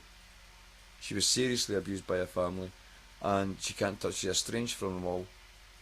They're all estranged for each other, you know. It's like some of the family doesn't talk to other parts of the family, and it's Kimberley's family is with me now. I'm basically her carer, but I'm like a dad to her. I'm also her friend. I'm her soulmate. You know, she relates to me well, and she communicates with me well because I've taught her how to. And that has now developed into an ability to talk, communicate with other people. And we're talking about a girl who needed an awful lot of elocution lessons, an awful lot of reading and writing lessons, an awful lot of humour, comedy, music, everything thrown into the education programme, an awful lot of exercise. And she's done really well, and she's been commended by an awful lot of people, and so have I. But Police Scotland would like everybody to believe that they're something for hell, and we know everything that we say we are, even though we didn't go about advertising, but we're quite private. But here, Lord Catto, you've got to consider the condition of the property, and the way we've kept it, the way we've maintained it, the way we've made it tolerable. Because for yourself, Lisa Gregory and Breach Kelly, all being landlords of the properties between 5A, 5B, 6 and 7, Frog Hall Terrace, there's none of them above the tolerable standard. There's none of them should be out on. I mean, 5A's got mouldy curtains, mould on the walls, there's damp everywhere. The smelly damp we managed to keep clear because the windows are always open, and we're not having a front door for 6 months. The air's been plentiful. Let me tell you. Excuse me. So we've secured the property, we've maintained the property, and without Kimberley and I at the property, the garden will just go back into the forest that it was. And we've spent a lot of money on the garden. And the thing about the garden, this is its first year of producing how it should look like. We've dug a pond in the garden, we've laid a pond, we've got rid of everything that was a hazard. Now, Pathways Underfoot Act and the shared gardens and outhouses, they've got to be, they're in tolerable standards. They've got to be maintained and they've got to be operational. And the two outhouses at the back are death traps with the concrete's falling off them. I can fix that if I get a longer tenancy. And the greenhouse in the hut at the front, Breach Kelly and Lisa Gregory says for me not to touch it. Although I've cleaned it and supported it and repaired it and tried to keep it in good working order as I can. Although I would have replaced all that. I have bought tons of fencing, proper good wood for fencing, and it's all stacked up on a pallet out the front, ready to fence off parts of the garden and make it nice and pretty. It is Frog Hall Terrace. We put a pond in, we fit a few logs about, and within about the third day we had frogs back at Frog Hall Terrace. So that's a piece of good news.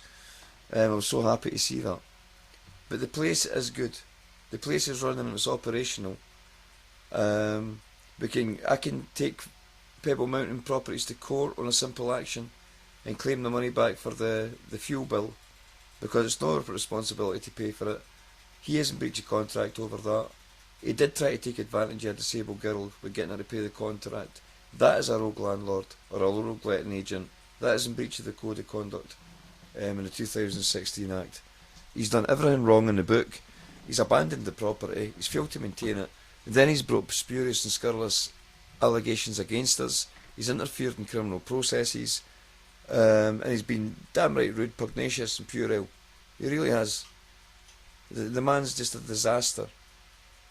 But when you look at how good he is to every single one of his other tenants, because we've been round and interviewed a few of them when we've seen Pebble Mountain property signs available, we've went up and chatted to neighbour or the people that's moved in after that, and that's how he is as a landlord and a letting agent. That's took us to people that's been under him for a couple of years, and he says he's great, gets everything fixed. Yeah, fine, happy-go-lucky man. Yeah, no problems with the man at all. Good property, keeps updated, and there's us. He treats us in that way, but he'll choose to try and suggest, or I think he's going to try and suggest, no, nothing to do with the police. Police haven't interfered with me. I bet you've got to remember as well, what's happening at this property happened at the last property, and it happened at the property before that, and the property before that. There was one property in Lead Hills where they actually came up and turned off the electricity, they got everything, turned off the water, left us with nothing. Absolutely nothing. And we still had nowhere to go. They were doing that for to move us out, but we had nowhere to go. We had to live there. And we'd been living in freezing cold conditions for over 2 years. For 8 years in a row, we've never had heating. It's harassment. A landlord no fixing the heating and leaving us when the heating is, it's harassment. Because it's seen as trying to provoke the person into no enjoying the quality of the contract and the goods and the services that the contract provides on. No enjoying the quality of her home. It's harassment out of that situation to force a person to move. So this case, if I had to bring it against Pebble Mountain Properties, it's going to succeed. He'll need to pay the bill, or I can claim the money and pay the bill. The rent will be paid, it'll be backdated. And you don't need to get an air letting agent. You really don't need to get an air letting agent. I can maintain this property myself. In Falkirk, I took on 52 properties for a man and took his rents from £40 to £70 a week, and in a couple of places a couple of £100 a week. He didn't know how I could do it, but I rewrote his contracts. I taught his daughter how to do it, and his daughter ran a company and set up a business from it, because of the extra money that was being made. Now, you've got number 7 upstairs as well, and it's lying empty at the moment. The care packages that I got put in place, now this is the proposition I've got, Lord Catto. Over everything I need you to stop the eviction. I really need you to stop the eviction, because we have nowhere to go. I will include a phone call at the council that was taken just last night at 10 to 5 in the evening, where they're happy that Kimberley's refused accommodation, and they'll say that to you, and you're supposed to think that, well, you can't be homeless, or you must have somewhere to go, or you wouldn't have refused that. You see the state of this place. They've not even replaced the mattresses on the beds, and they're black. The surfaces are all black. The place is stinking. And it's people on drugs that are there. Kimberley can't be, and it's people of ill repute. Kimberley can't be round about that kind of community at all. At all. She's a church goer. You know, that's what she does. She goes to church, she prays to God. She loves her dogs. She loves the life she's got. She really does love the life she's got, and she loves this house. The difference in Kimberley, if she come here, and her well-being, her character, her confidence, her ability to think straighter, because she sees development that she's creating, that she's involved in. Kimberley's worked her fight. She's been on her knees working in that garden, with sieves taking out rocks, boulders, broken clay pots, fish tanks. You couldn't see this stuff because of the length of the grass. Most of it had been there for years. The dogs would certainly have injured themselves in the garden, and the house was rented to a disabled tenant with an assistance dog. So there were an awful lot of dangers there that we took out right at the very beginning. And then to restore the grass and restore the bald bits in the trees because they had grown into each other, to get the garden to where it is, and to get the drainage and to get the surface water running the way we have, to stop the flooding that was always happened the minute it rained. We've done really well with the property, and that's what you need in a property like this. You know, somebody that's not got an idea about keeping property couldn't live here. They'd go on the letting agent's phone all the time. Look, we need that fixed. This is gone. This is happening. It'd always be the same. And the garden and the pathways certainly wouldn't be the same, because no one else does it. No one else. We take care of everything. So if we're maintaining the property and we're looking after the property, and it's only a question of rent, then please let us sort out the rent, Lord Catto, please.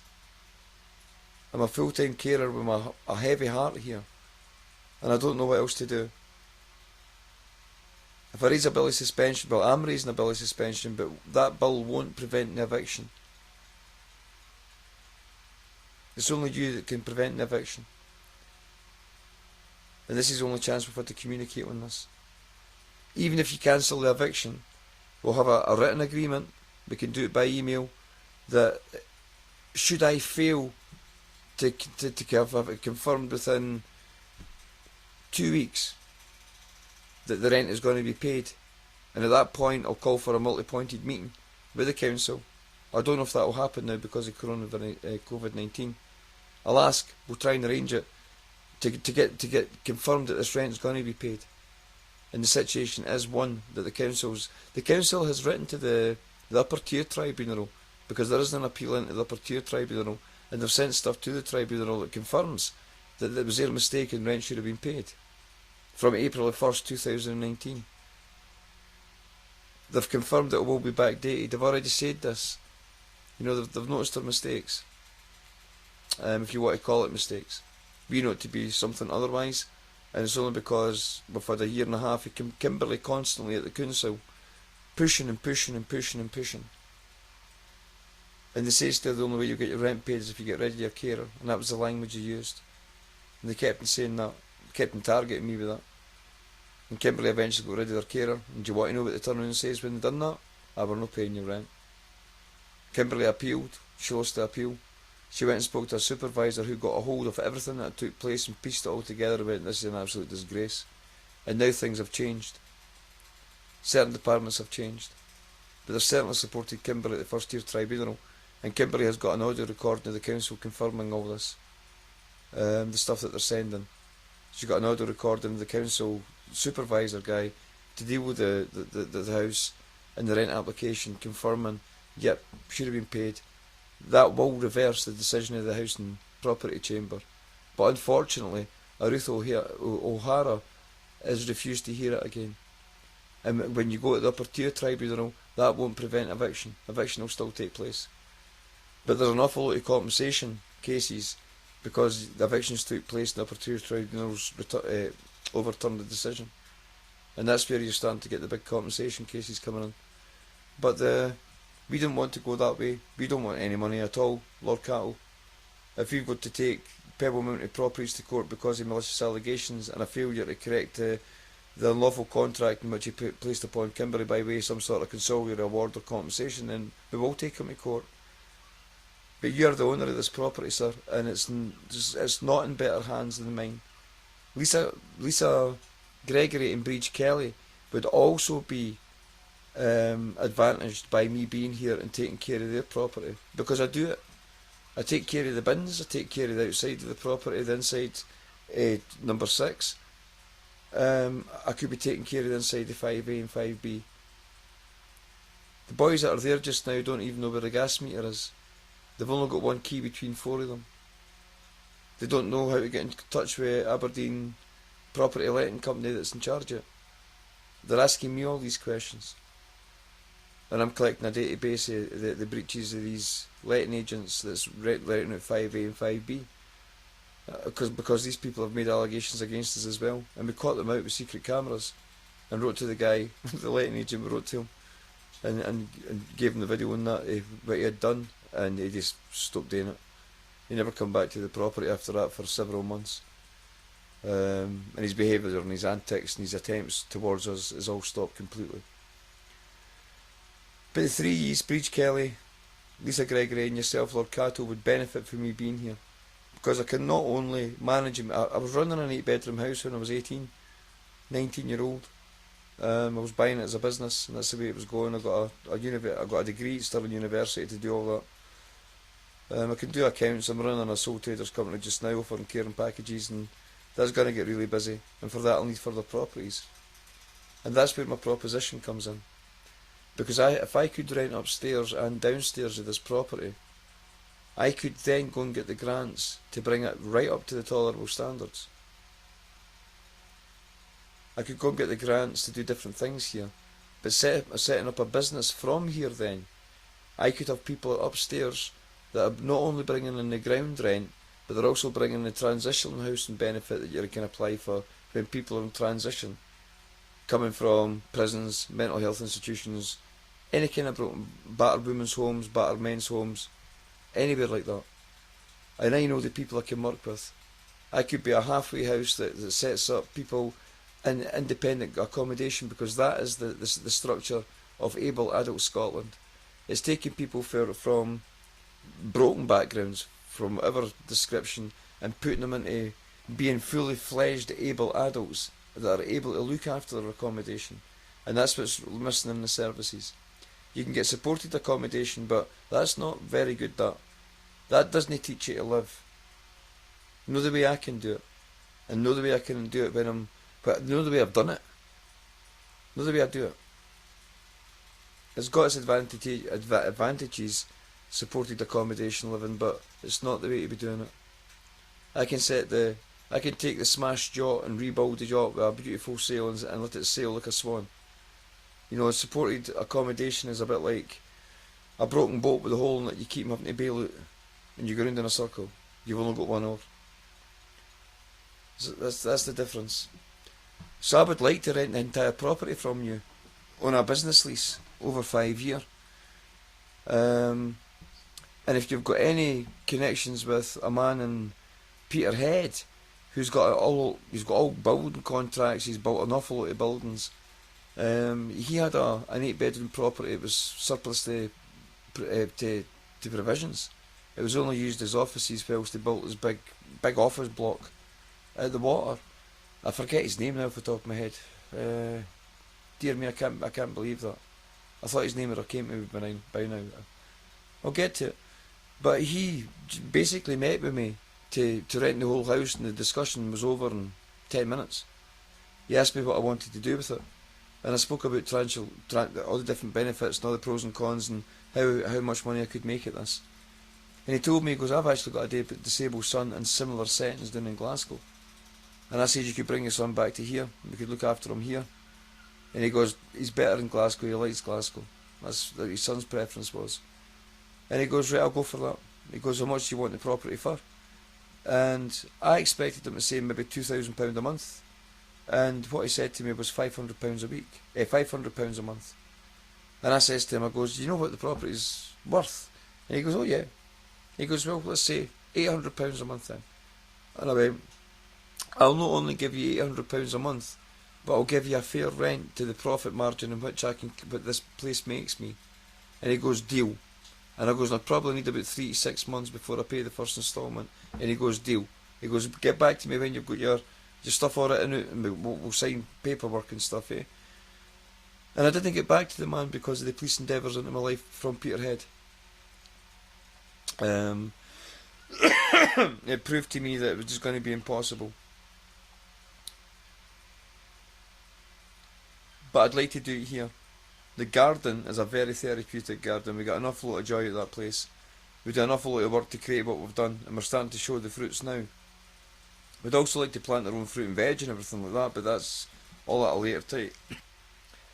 But the main crux of this message to you, Lord Catto, is for millions of reasons we shouldn't be getting evicted.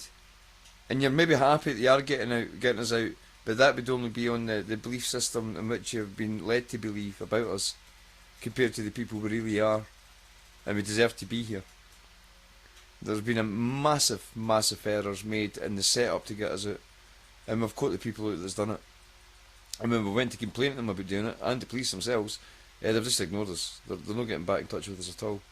But this is something for a bill of suspension, and in the bill of suspension this will all be revealed as to what's taking place and who's been doing the coercive control into their lives that has been an impediment to so many legal processes that's seen all sorts of things happen. But to allow us to do that, we need a base. We need to live here. We really need to. We need this. This is our house. This is our home. This is where we made it.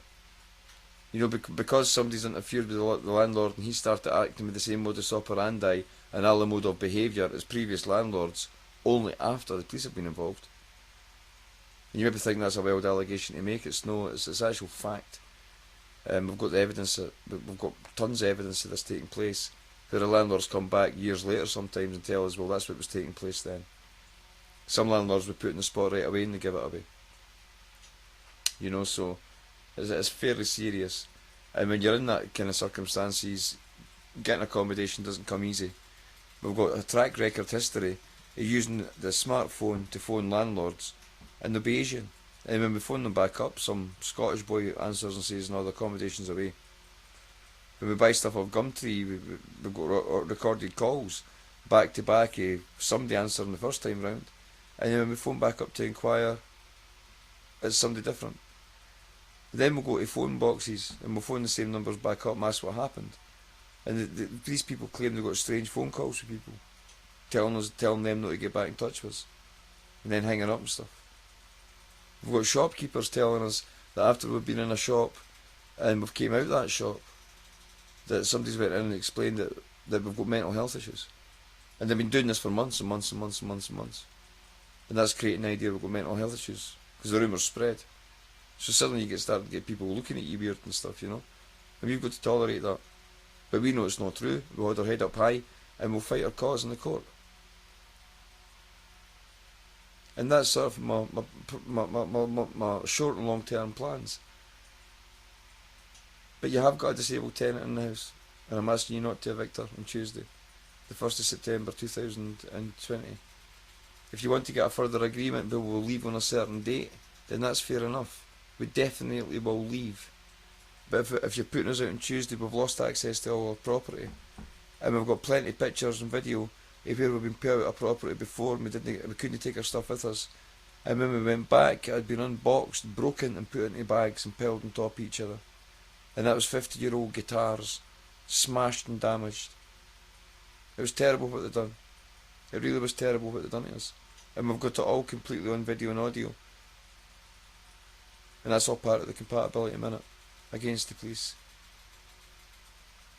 as a public body. So there's a lot to be done. I'm just pleading here that I can try to think what else I can say to you to try and convince you not to evict on Tuesday. If you give us another couple of weeks, we can. At worst, if you're not considering we renting the whole building, if you're not considering cancelling the eviction and letting the rent be paid and let us continue to be staying here, then please consider to give us another 2 weeks, at least until we can receive benefit. We could potentially have somewhere else to go to, but it's going to take 2 weeks.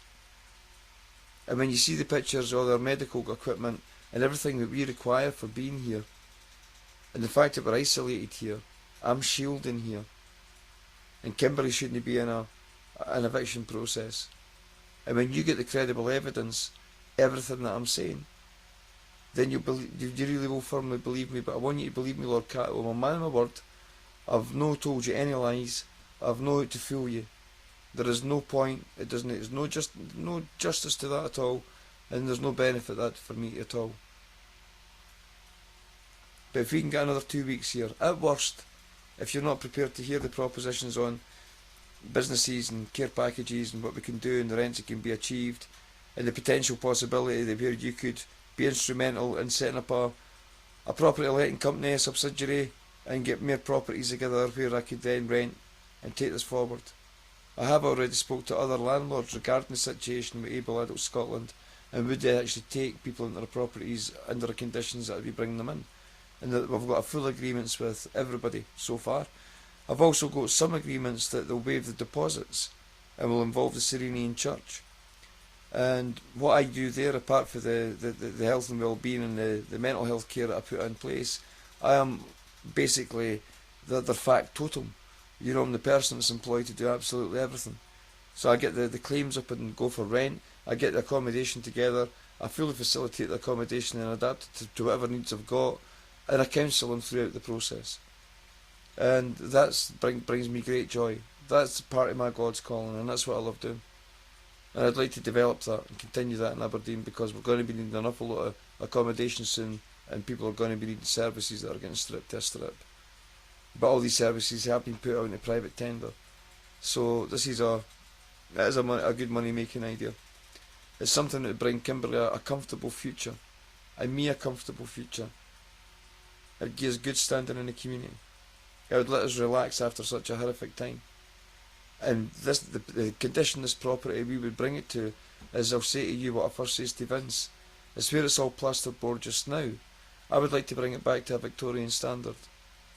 I've done that in flats before and put in Victorian fireplaces and put in the cornices. I've put in the roof beat. I've done everything. I'm good with interior design. And I would really love to have a start and attack this house on the way I see it. I explained it to Vince once and he goes, that would be absolutely beautiful if you could achieve that in here. And I says to him, I goes, well, what you would normally spend on your decorating costs, I'll probably spend less to do that. All it takes is a bit of imagination and eye. He goes, and you've got that. So, with the Victorian standard, to put the old frames back on the walls, to make it look like the old frames are there and have them staggered at the intervals that they need to be at. Yep, definitely, I'd love to have that opportunity to do that here. And with the business that I'd be running, I'd have the money to do it here. I'd get grants to do things like that here. I'd have grants to do up the property and bring it up to a standard. It would take it off your hands for a 5-year period at least. And if it ever returned into, when it did return back into your care, then it's going to be in a far bit. I'm going to put a lot of money onto the property with what I've done to it. You're not going to get many tenants that's going to do all that to a private property. But at the end of the day, it's my home, and it's got to be somewhere that's comfortable for the kind of care packages that I'd like to put in place for it to happen. But if you're not interested in the care package type idea, and we're running a business in that kind of format and under the prescription that I've described, then please, just let me continue the tenancy and get the rent put in place. Then he put us out on Tuesday morning because we genuinely have nowhere to go. There's no one's door we can go and chat up and cope up for the night or anything. Kimberly would never sleep. She'd be up to Hydo, and she does suffer from angina. She's got tablets to take at times where she does get these panic attacks. She suffers a lot for panic attacks. Not so much when I'm there, because I'm able to prevent them because I'm round about her before they happen, and I'm normally changing her direction of where her mind's going long before a panic attack's possible. But we would be homeless for a few weeks till we got the money to move into the other property and have the money to remove the property from here to the next property. So at worst, we're going to be evicted and lose our property, and that's something we don't deserve.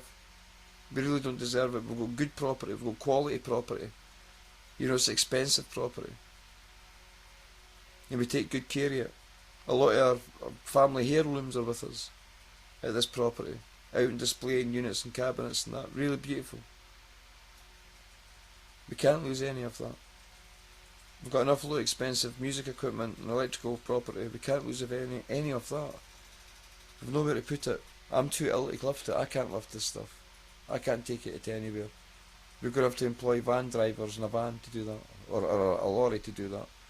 That's going to be £200 to £300. The deposit for the flat's going to be £500. And the flat that we've got in mind, the person's prepared to waive the first month's rent because it's the council that's paying it.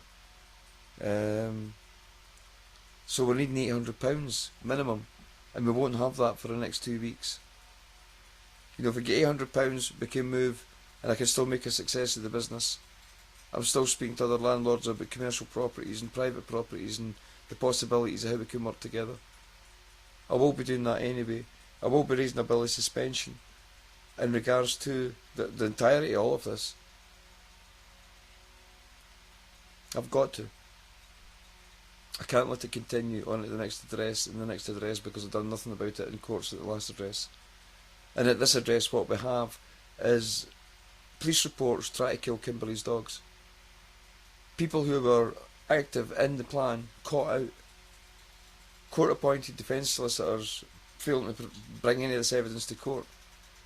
So the preliminary issues that were presented before the court, or the issues that were presented at the trial, are now created a bill of suspension, and it all goes back to the very same thing.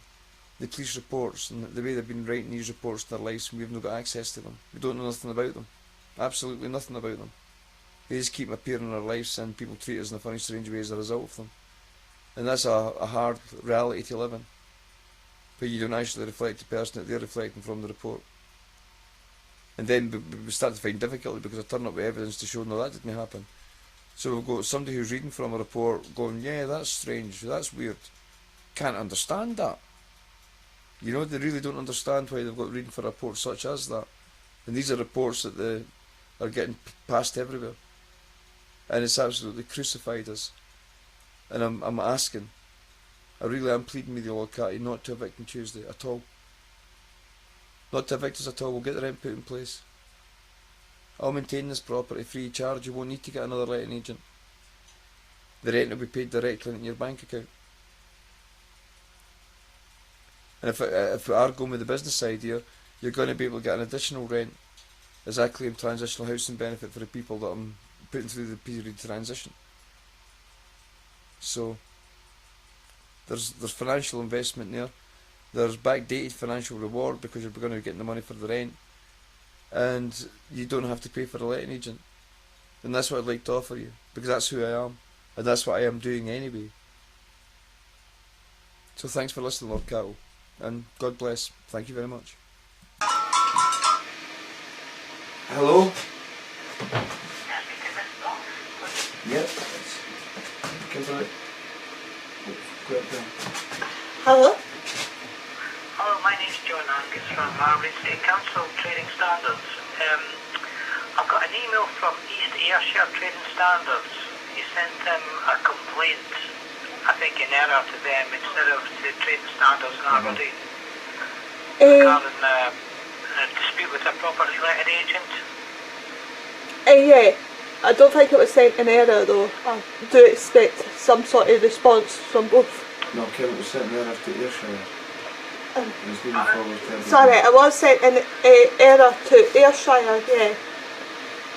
Yeah, we received it from Ayrshire. Right. You sent it to Ayrshire, East Ayrshire Trading Standards.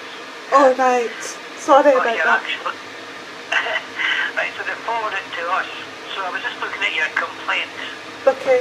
And you're saying that there's a previous tenant and in debt. It was passed on to yourself. Yes. By the Pebble multi-properties. Yes. Is that correct? Right. You're alleging a kind of fraud.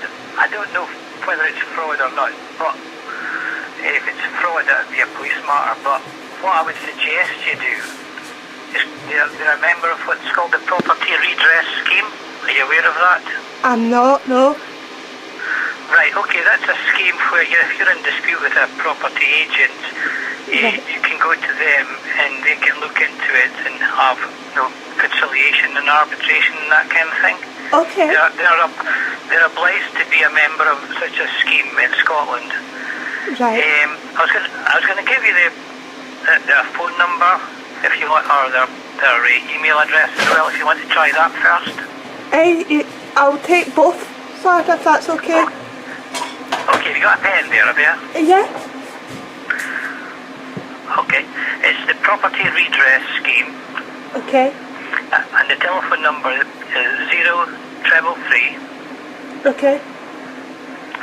321 321 9418. 9418. Yeah, and their email address is, their email address is info at theprs.co.uk. Can you say that again, sorry? It's info, I-N-F-O, Okay. at, the at sign. Yeah. The PRS, that's THEPRS. Okay. .co. Okay. .uk. Okay. So you've raised a complaint with this company and they haven't responded properly with your complaint. Is that what you're saying? I've tried speaking with the letting agent. He's not responded at all. Right. He's basically told me to pay the bill. I've also How much is the bill for? How much is it they've passed on to you? I have no idea, but the agents have been out and basically says that they might have to cap the meters. So I'm assuming it's a fairly hefty bill. No, it's not cap meters. It's Cap still payment meters. You want to speak to now? Aye. Sorry, I'll pass you on to my carer to explain this. Okay. But just a quick synopsis. When Kimberley took on the tenancy here, the letting agent failed to notify the service provider, being a fuel company, that a new tenant was coming in, so they could put the rate back to a standard tariff rate. So when Kimberly walked in the door and turned on the light switch, a standard contract could develop. What he had done though, and it is in the new private housing tenancy scheme, it does give the landlord the right, or the letting agent the right, to form the contract on the tenant's behalf prior to entry. And what he's done is formed a contract prior to entry to the existing account. Right? Yeah. That's either one thing that he's done, or he's created a new account and moved the debt into the new account. And what he's wrongfully done is he's put my name on it as well. So when Kimberly came here, she was handed a gas card with my name and Kimberly's name on it. And I'm not a tenant here, I'm just Kimberly's carer. Yeah, okay. So what I was saying to Kimberly was, I was on their website and they're claiming to be members of the property redress scheme. Yeah. According to that, they're saying that by law, all letting agents have got to be a member of such a scheme in Scotland. Right. And they've got to have a consumer redress scheme in it. So I've given her the contact details for the PRS. Yeah, I've written them down, yeah. So I think that's maybe the best way at the moment. But see how you get on with that. If you want further advice, to contact myself.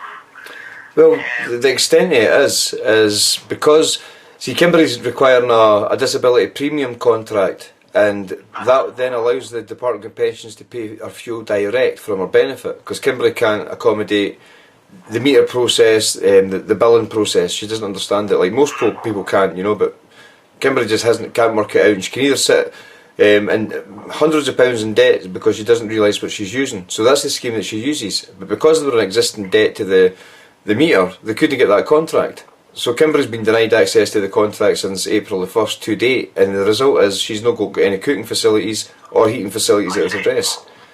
So it's quite a severe issue, you know. And what the letting agent has claimed time and time again is he's prepared to pay the part of the bill, because obviously we've used fuel before we come here, and we offered to pay that part. So he then says he'd pay his part of the bill, but he's talking about £59 or something. And when we look back at this, we've not got any fuel at the address, and the bill's sitting up at £900. So there's certainly no way we've used that. So he's not telling the truth about the £59 bill that was left here prior to us coming here. That's been a bigger amount. And what he's trying to do is say that he's always said that he would pay the bill. He spoke to Kimberly's social worker, he spoke to the council. We've been to the council and had the private sector investigate it, and they're quite happy that he's done nothing wrong, he's done everything right. Even though under the Lloy contract and the Private Housing Tenancies Scotland Act 2016, it stipulates, I mean, it's a basic Lloy contract, before anybody can, that's why we contacted you, because before anybody can provide a service or a goods, particularly in contract when it comes down to accommodation, they've got to make sure all the services are actually in place. So Kimberly signed a contract on the 1st of April when the services were not in place, which causes a contract to be under duress. So we've got remedy for that at the House and Property Tribunal Chamber. We've also got remedy for that at the House and Property Chamber for readdressing and getting the enforcement orders put on the letting agent to fix the place. But where we are just now is we're leaving this property because of the conditions. There's no insulation in the walls, and it's a brand new property that's been put together. But there's no insulation in the walls. It's an old stone property that's been converted, renovated, and there's no insulation anywhere. On the floors, the ceilings, through the walls. We've bought a scope, we bought the recorder thing, the big long thing that you poke through a hole in the wall and have a look. We've recorded it all.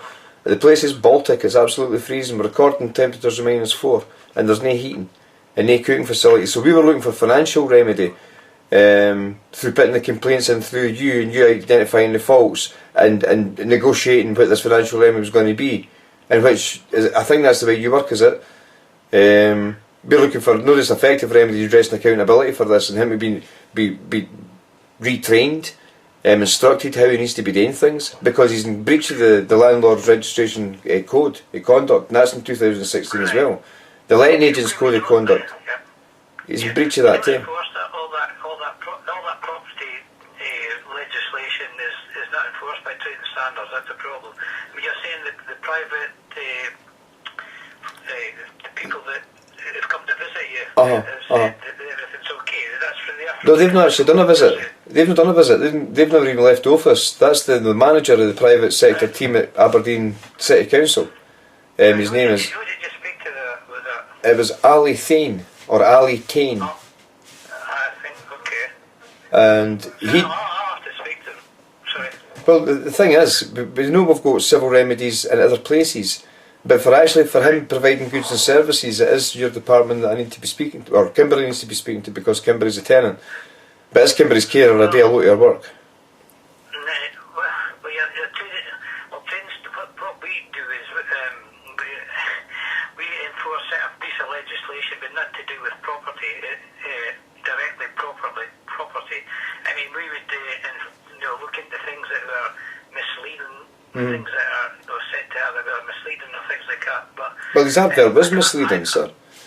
I mean, we were misled into thinking there would be the few provisions that sustain and maintain life would be here. You know, and he's acting as a rogue. It's more a dispute over who's liable for this bill, isn't it? Is that what you're saying? Well, no, because in law, Kimberley's no contracted to anything, so she's no liable at all. And because of his maladministration with no notifying the fuel, he's responsible for what's new financially liable. He's new financially responsible for that. She can't contact the energy company and ask them to provide.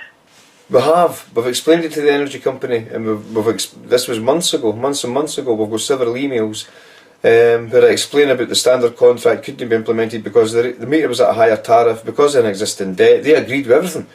They agreed with everything that Kimberley's not got a contract, and we've never made a contract. And what the letting agent is suggesting is what we've got to do is make a contract with Bulb Energy to own that account. We can't switch to another service provider. I mean, this guy's just acting wild. This is why trading standards needs to be involved, because he's... So she moved in, is it the 1st of April? Yeah. Okay. Yeah. Right, so she signed a tenancy agreement. Yes. And then she gets... So she has to contact the energy company or the property... The property letting agent contacts the letting company and forms a contract in Kimberley's name and my name with the existing debt applied to it. Right? Right. So, have you got a copy of that? Yeah, we've got the copy of the gas card and we've got a copy of the bills, and we've got him on audio recordings sitting telling us to do that. So, and this property agent said Kimberley's liable for the previous occupants' Bill, yeah. And then how does he explain that? What reason is he given for that then? What he said was there's a gas card. He goes, there's a debt on that, but if you pay it, tell me how much it is, and I'll pay it back to you, or I'll knock it off the rent. But that's something he can't do either. He can't go into the rent account to... Letting agents can't say that to a tenant. That's fraud in itself, and plus it's deceptive. But if the original contract was advertised, he's not provided the fuel services, he's expected Kimberley and I to continue with a contract that he created that paid an existing debt and then continue to pay Kimberley's personal fuel, at a higher rate because of the existing debt. And this then prevented Kimberley from switching meters, from switching companies, because that particular company, Bulb it's called, does not provide a disability premium contract, even though the Scottish Minister say that all fuel companies must provide it. It is actually a law, they didn't do it. So the company that... Right, okay. Well, I'll discuss this with my colleagues, but first what I would suggest is she does contact the property redress scheme and get definitely. Advice first about this. Definitely. If you can do that first and get back to me with their response as to what they are saying about it and how you can resolve it. I mean, obviously, I could speak to the letting agent, but I'd like to see what the property redress scheme says first about this. That'd help you. Yeah, I'll get on with that right away. I'll get on with that immediately.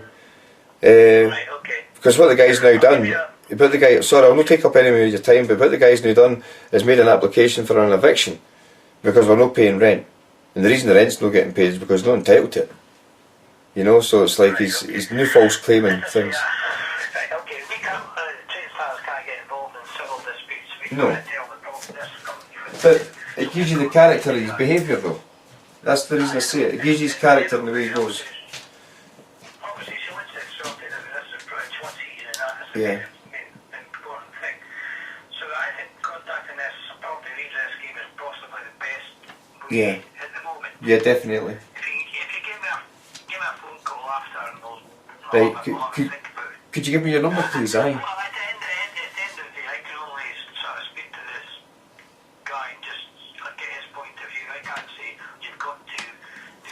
going to do that. Well, I'll he's give you my... Sorry. he'll tell you the same thing he's told everybody else, and you being a trading standards officer will recognise the difficulty with that, because his line is, I've told her to pay the bill and I would pay it, and then the new line is, I've told her that I'll pay the bill but she's got to contact Bulb to initiate the contract on the gas card and to allow him to pay it. He's £900 she's got to pay before she gets fuel. Yeah, and he's trying to say that the bill was originally only for some like £59, but he never said that at the time. And that was well hidden in the dark, and he didn't tell me that information. That went through, I think it was a social worker that I got that information for. So when I start to realise the size of the fraud that he's out to deceive Kimberly with, I mean, he wouldn't have made all this effort just for £59. There's obviously been hundreds of pounds of debt to this meter, and he's tried to get Kimberly to pay it unwittingly, you know. And But then I suppose even if it was more than £50, you say, well, this is how much it was actually, and this is, therefore I've paid that, okay, you pay me that back. yeah, well, yeah, but it's a rate in which the tariff is set for the bill to be paid back. That would have continued to affect Kimberly's all her fuel. Right. You know, well, if you give us PRS folk... I definitely will. First. So what's your telephone number, sir? My phone number is 01224 01224 523 523 851. 851. Listen, sir, thanks very much for your call. It's maybe an unusual one for the trading standards, but when somebody's providing a goods or a service and they're failing to do it, it's definitely the department to be giving him a chap, because I'll be pleased that he's going to come on with the same rhetoric. Yeah, I told her to do this and I told her to do that, and you're going to think about contract law and think, well, you've got no legal room to even say that to me, even suggest doing it. The guy's ultra vires, he's just acted completely illegally. And he has committed a fraud on a contract, and Kimberly has been left without a service since April the 1st. We've got electric cooker to buy ourselves and install ourselves, but it's only a two ring thing, because we thought he'd get into sorting it, but he's no. I'll phone PRS and get one email off to them. That's his name, I do. Yeah, okay, you do that and you give me a call back. Okay, thank you, sir. What's your name, sir? Sorry. It's John Angus. John Angus. Mr. Angus, thanks very much, eh? Thank you for your call. Okay. Thank you, bye. Oh, my back, I couldn't keep that up. I need to sit down. I know. I've been dry and everything. Right. Ah, dear. Oh, my leg's out. You okay? Oh, yeah. Right, get her. She lives in constant fear. You have made this beer. Now you intend to turn it round. You blame me.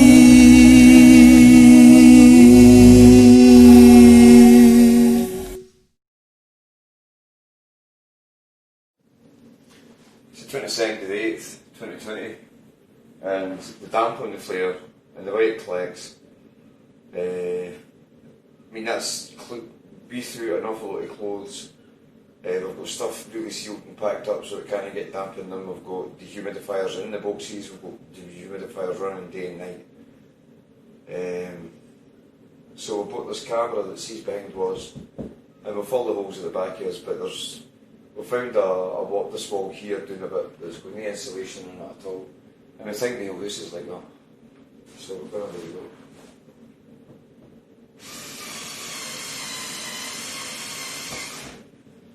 That is it. That didn't take long for me to get in there, and that's the thickness of the plasterboard. Now I'm sure that kind of plasterboard, the building regulations can only be used for certain kind of laws, but for it to actually be used as for the main structure of the other laws isn't right. So I was going to put this wee camera in there, it's got a light in the end of it. We'll have a wee look.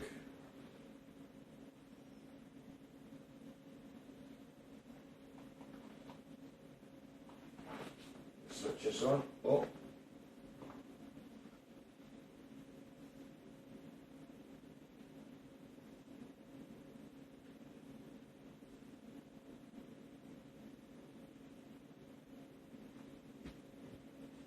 No, I'm right. There's no insulation in there at all. Right, yeah. We'll take a wee picture of that.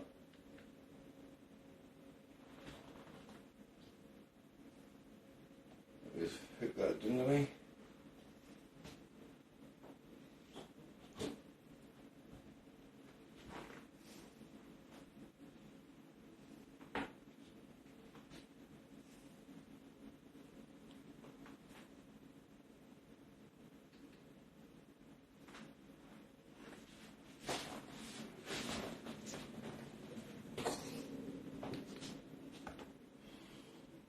Yeah, that's 3 pictures. What was that, Enrique?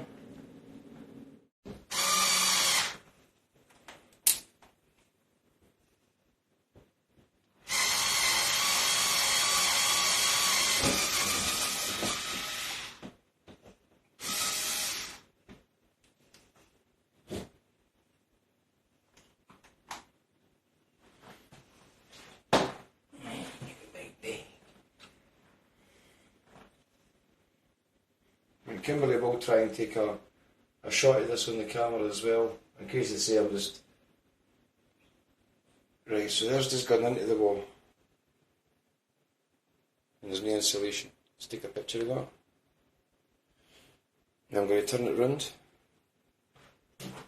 So we're going up the building. We'll take a picture of that. So picture 2 is going up the building. Picture 3 is going down the building.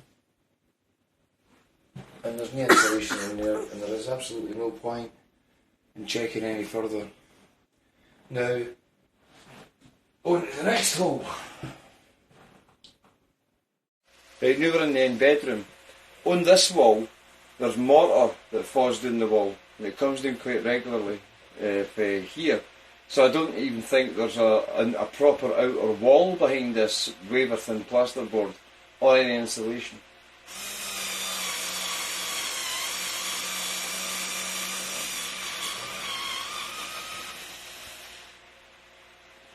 I think that plasterboard might be slightly thicker, but we'll go and have a wee look.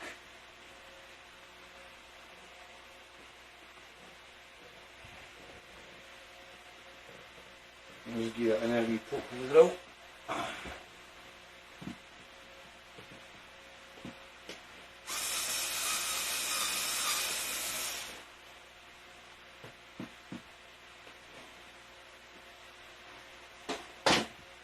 We've gone into the hole.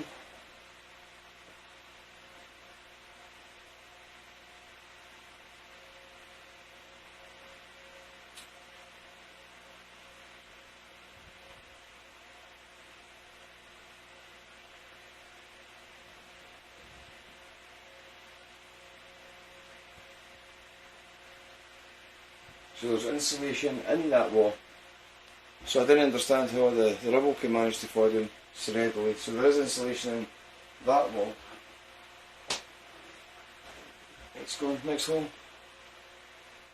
This is the window wall, the end bedroom. Oh, a bit of cardboard there, look.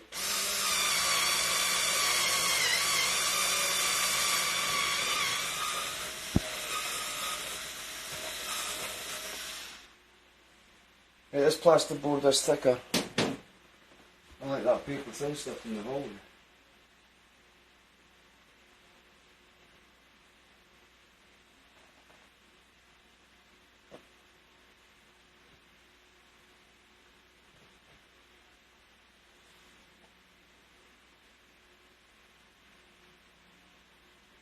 Right, there is insulation in the window wall. But as you come into the hallway, when you go through the bedroom into the hallway, you go into a thinner plasterboard and it's straight onto brick. It's absolutely freezing. Now,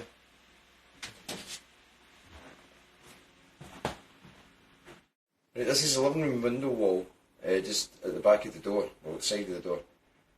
And this feels like it's thin plasterboard. It looks like the end rooms, has got old plasterboard that's been there for a while, and this is new stuff.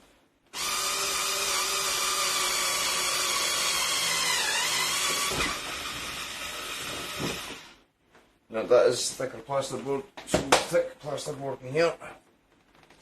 Go in the hole.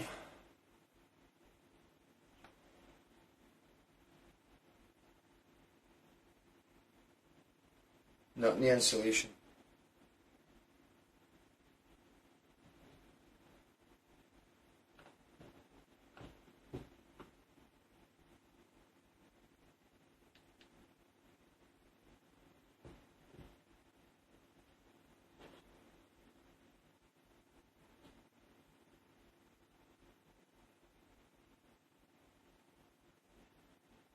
There's the wall there. There's it going right up to the roof area, and there's just the insulation there. I took a few pictures in there. This is the kitchen window wall.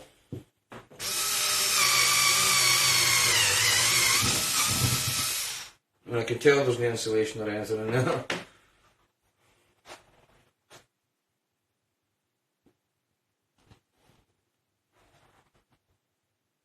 That's straight onto brick.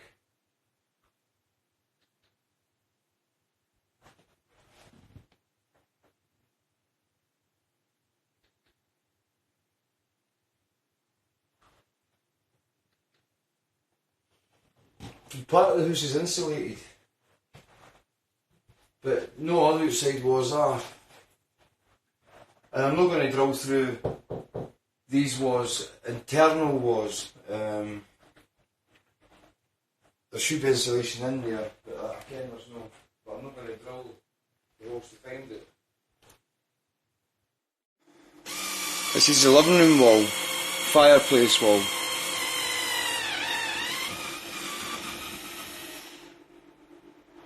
It's not quite as thick as the plasterboards. Don't know where there's water's coming from. Did you empty that? Yeah. Drop water in the place, shouldn't you clean that?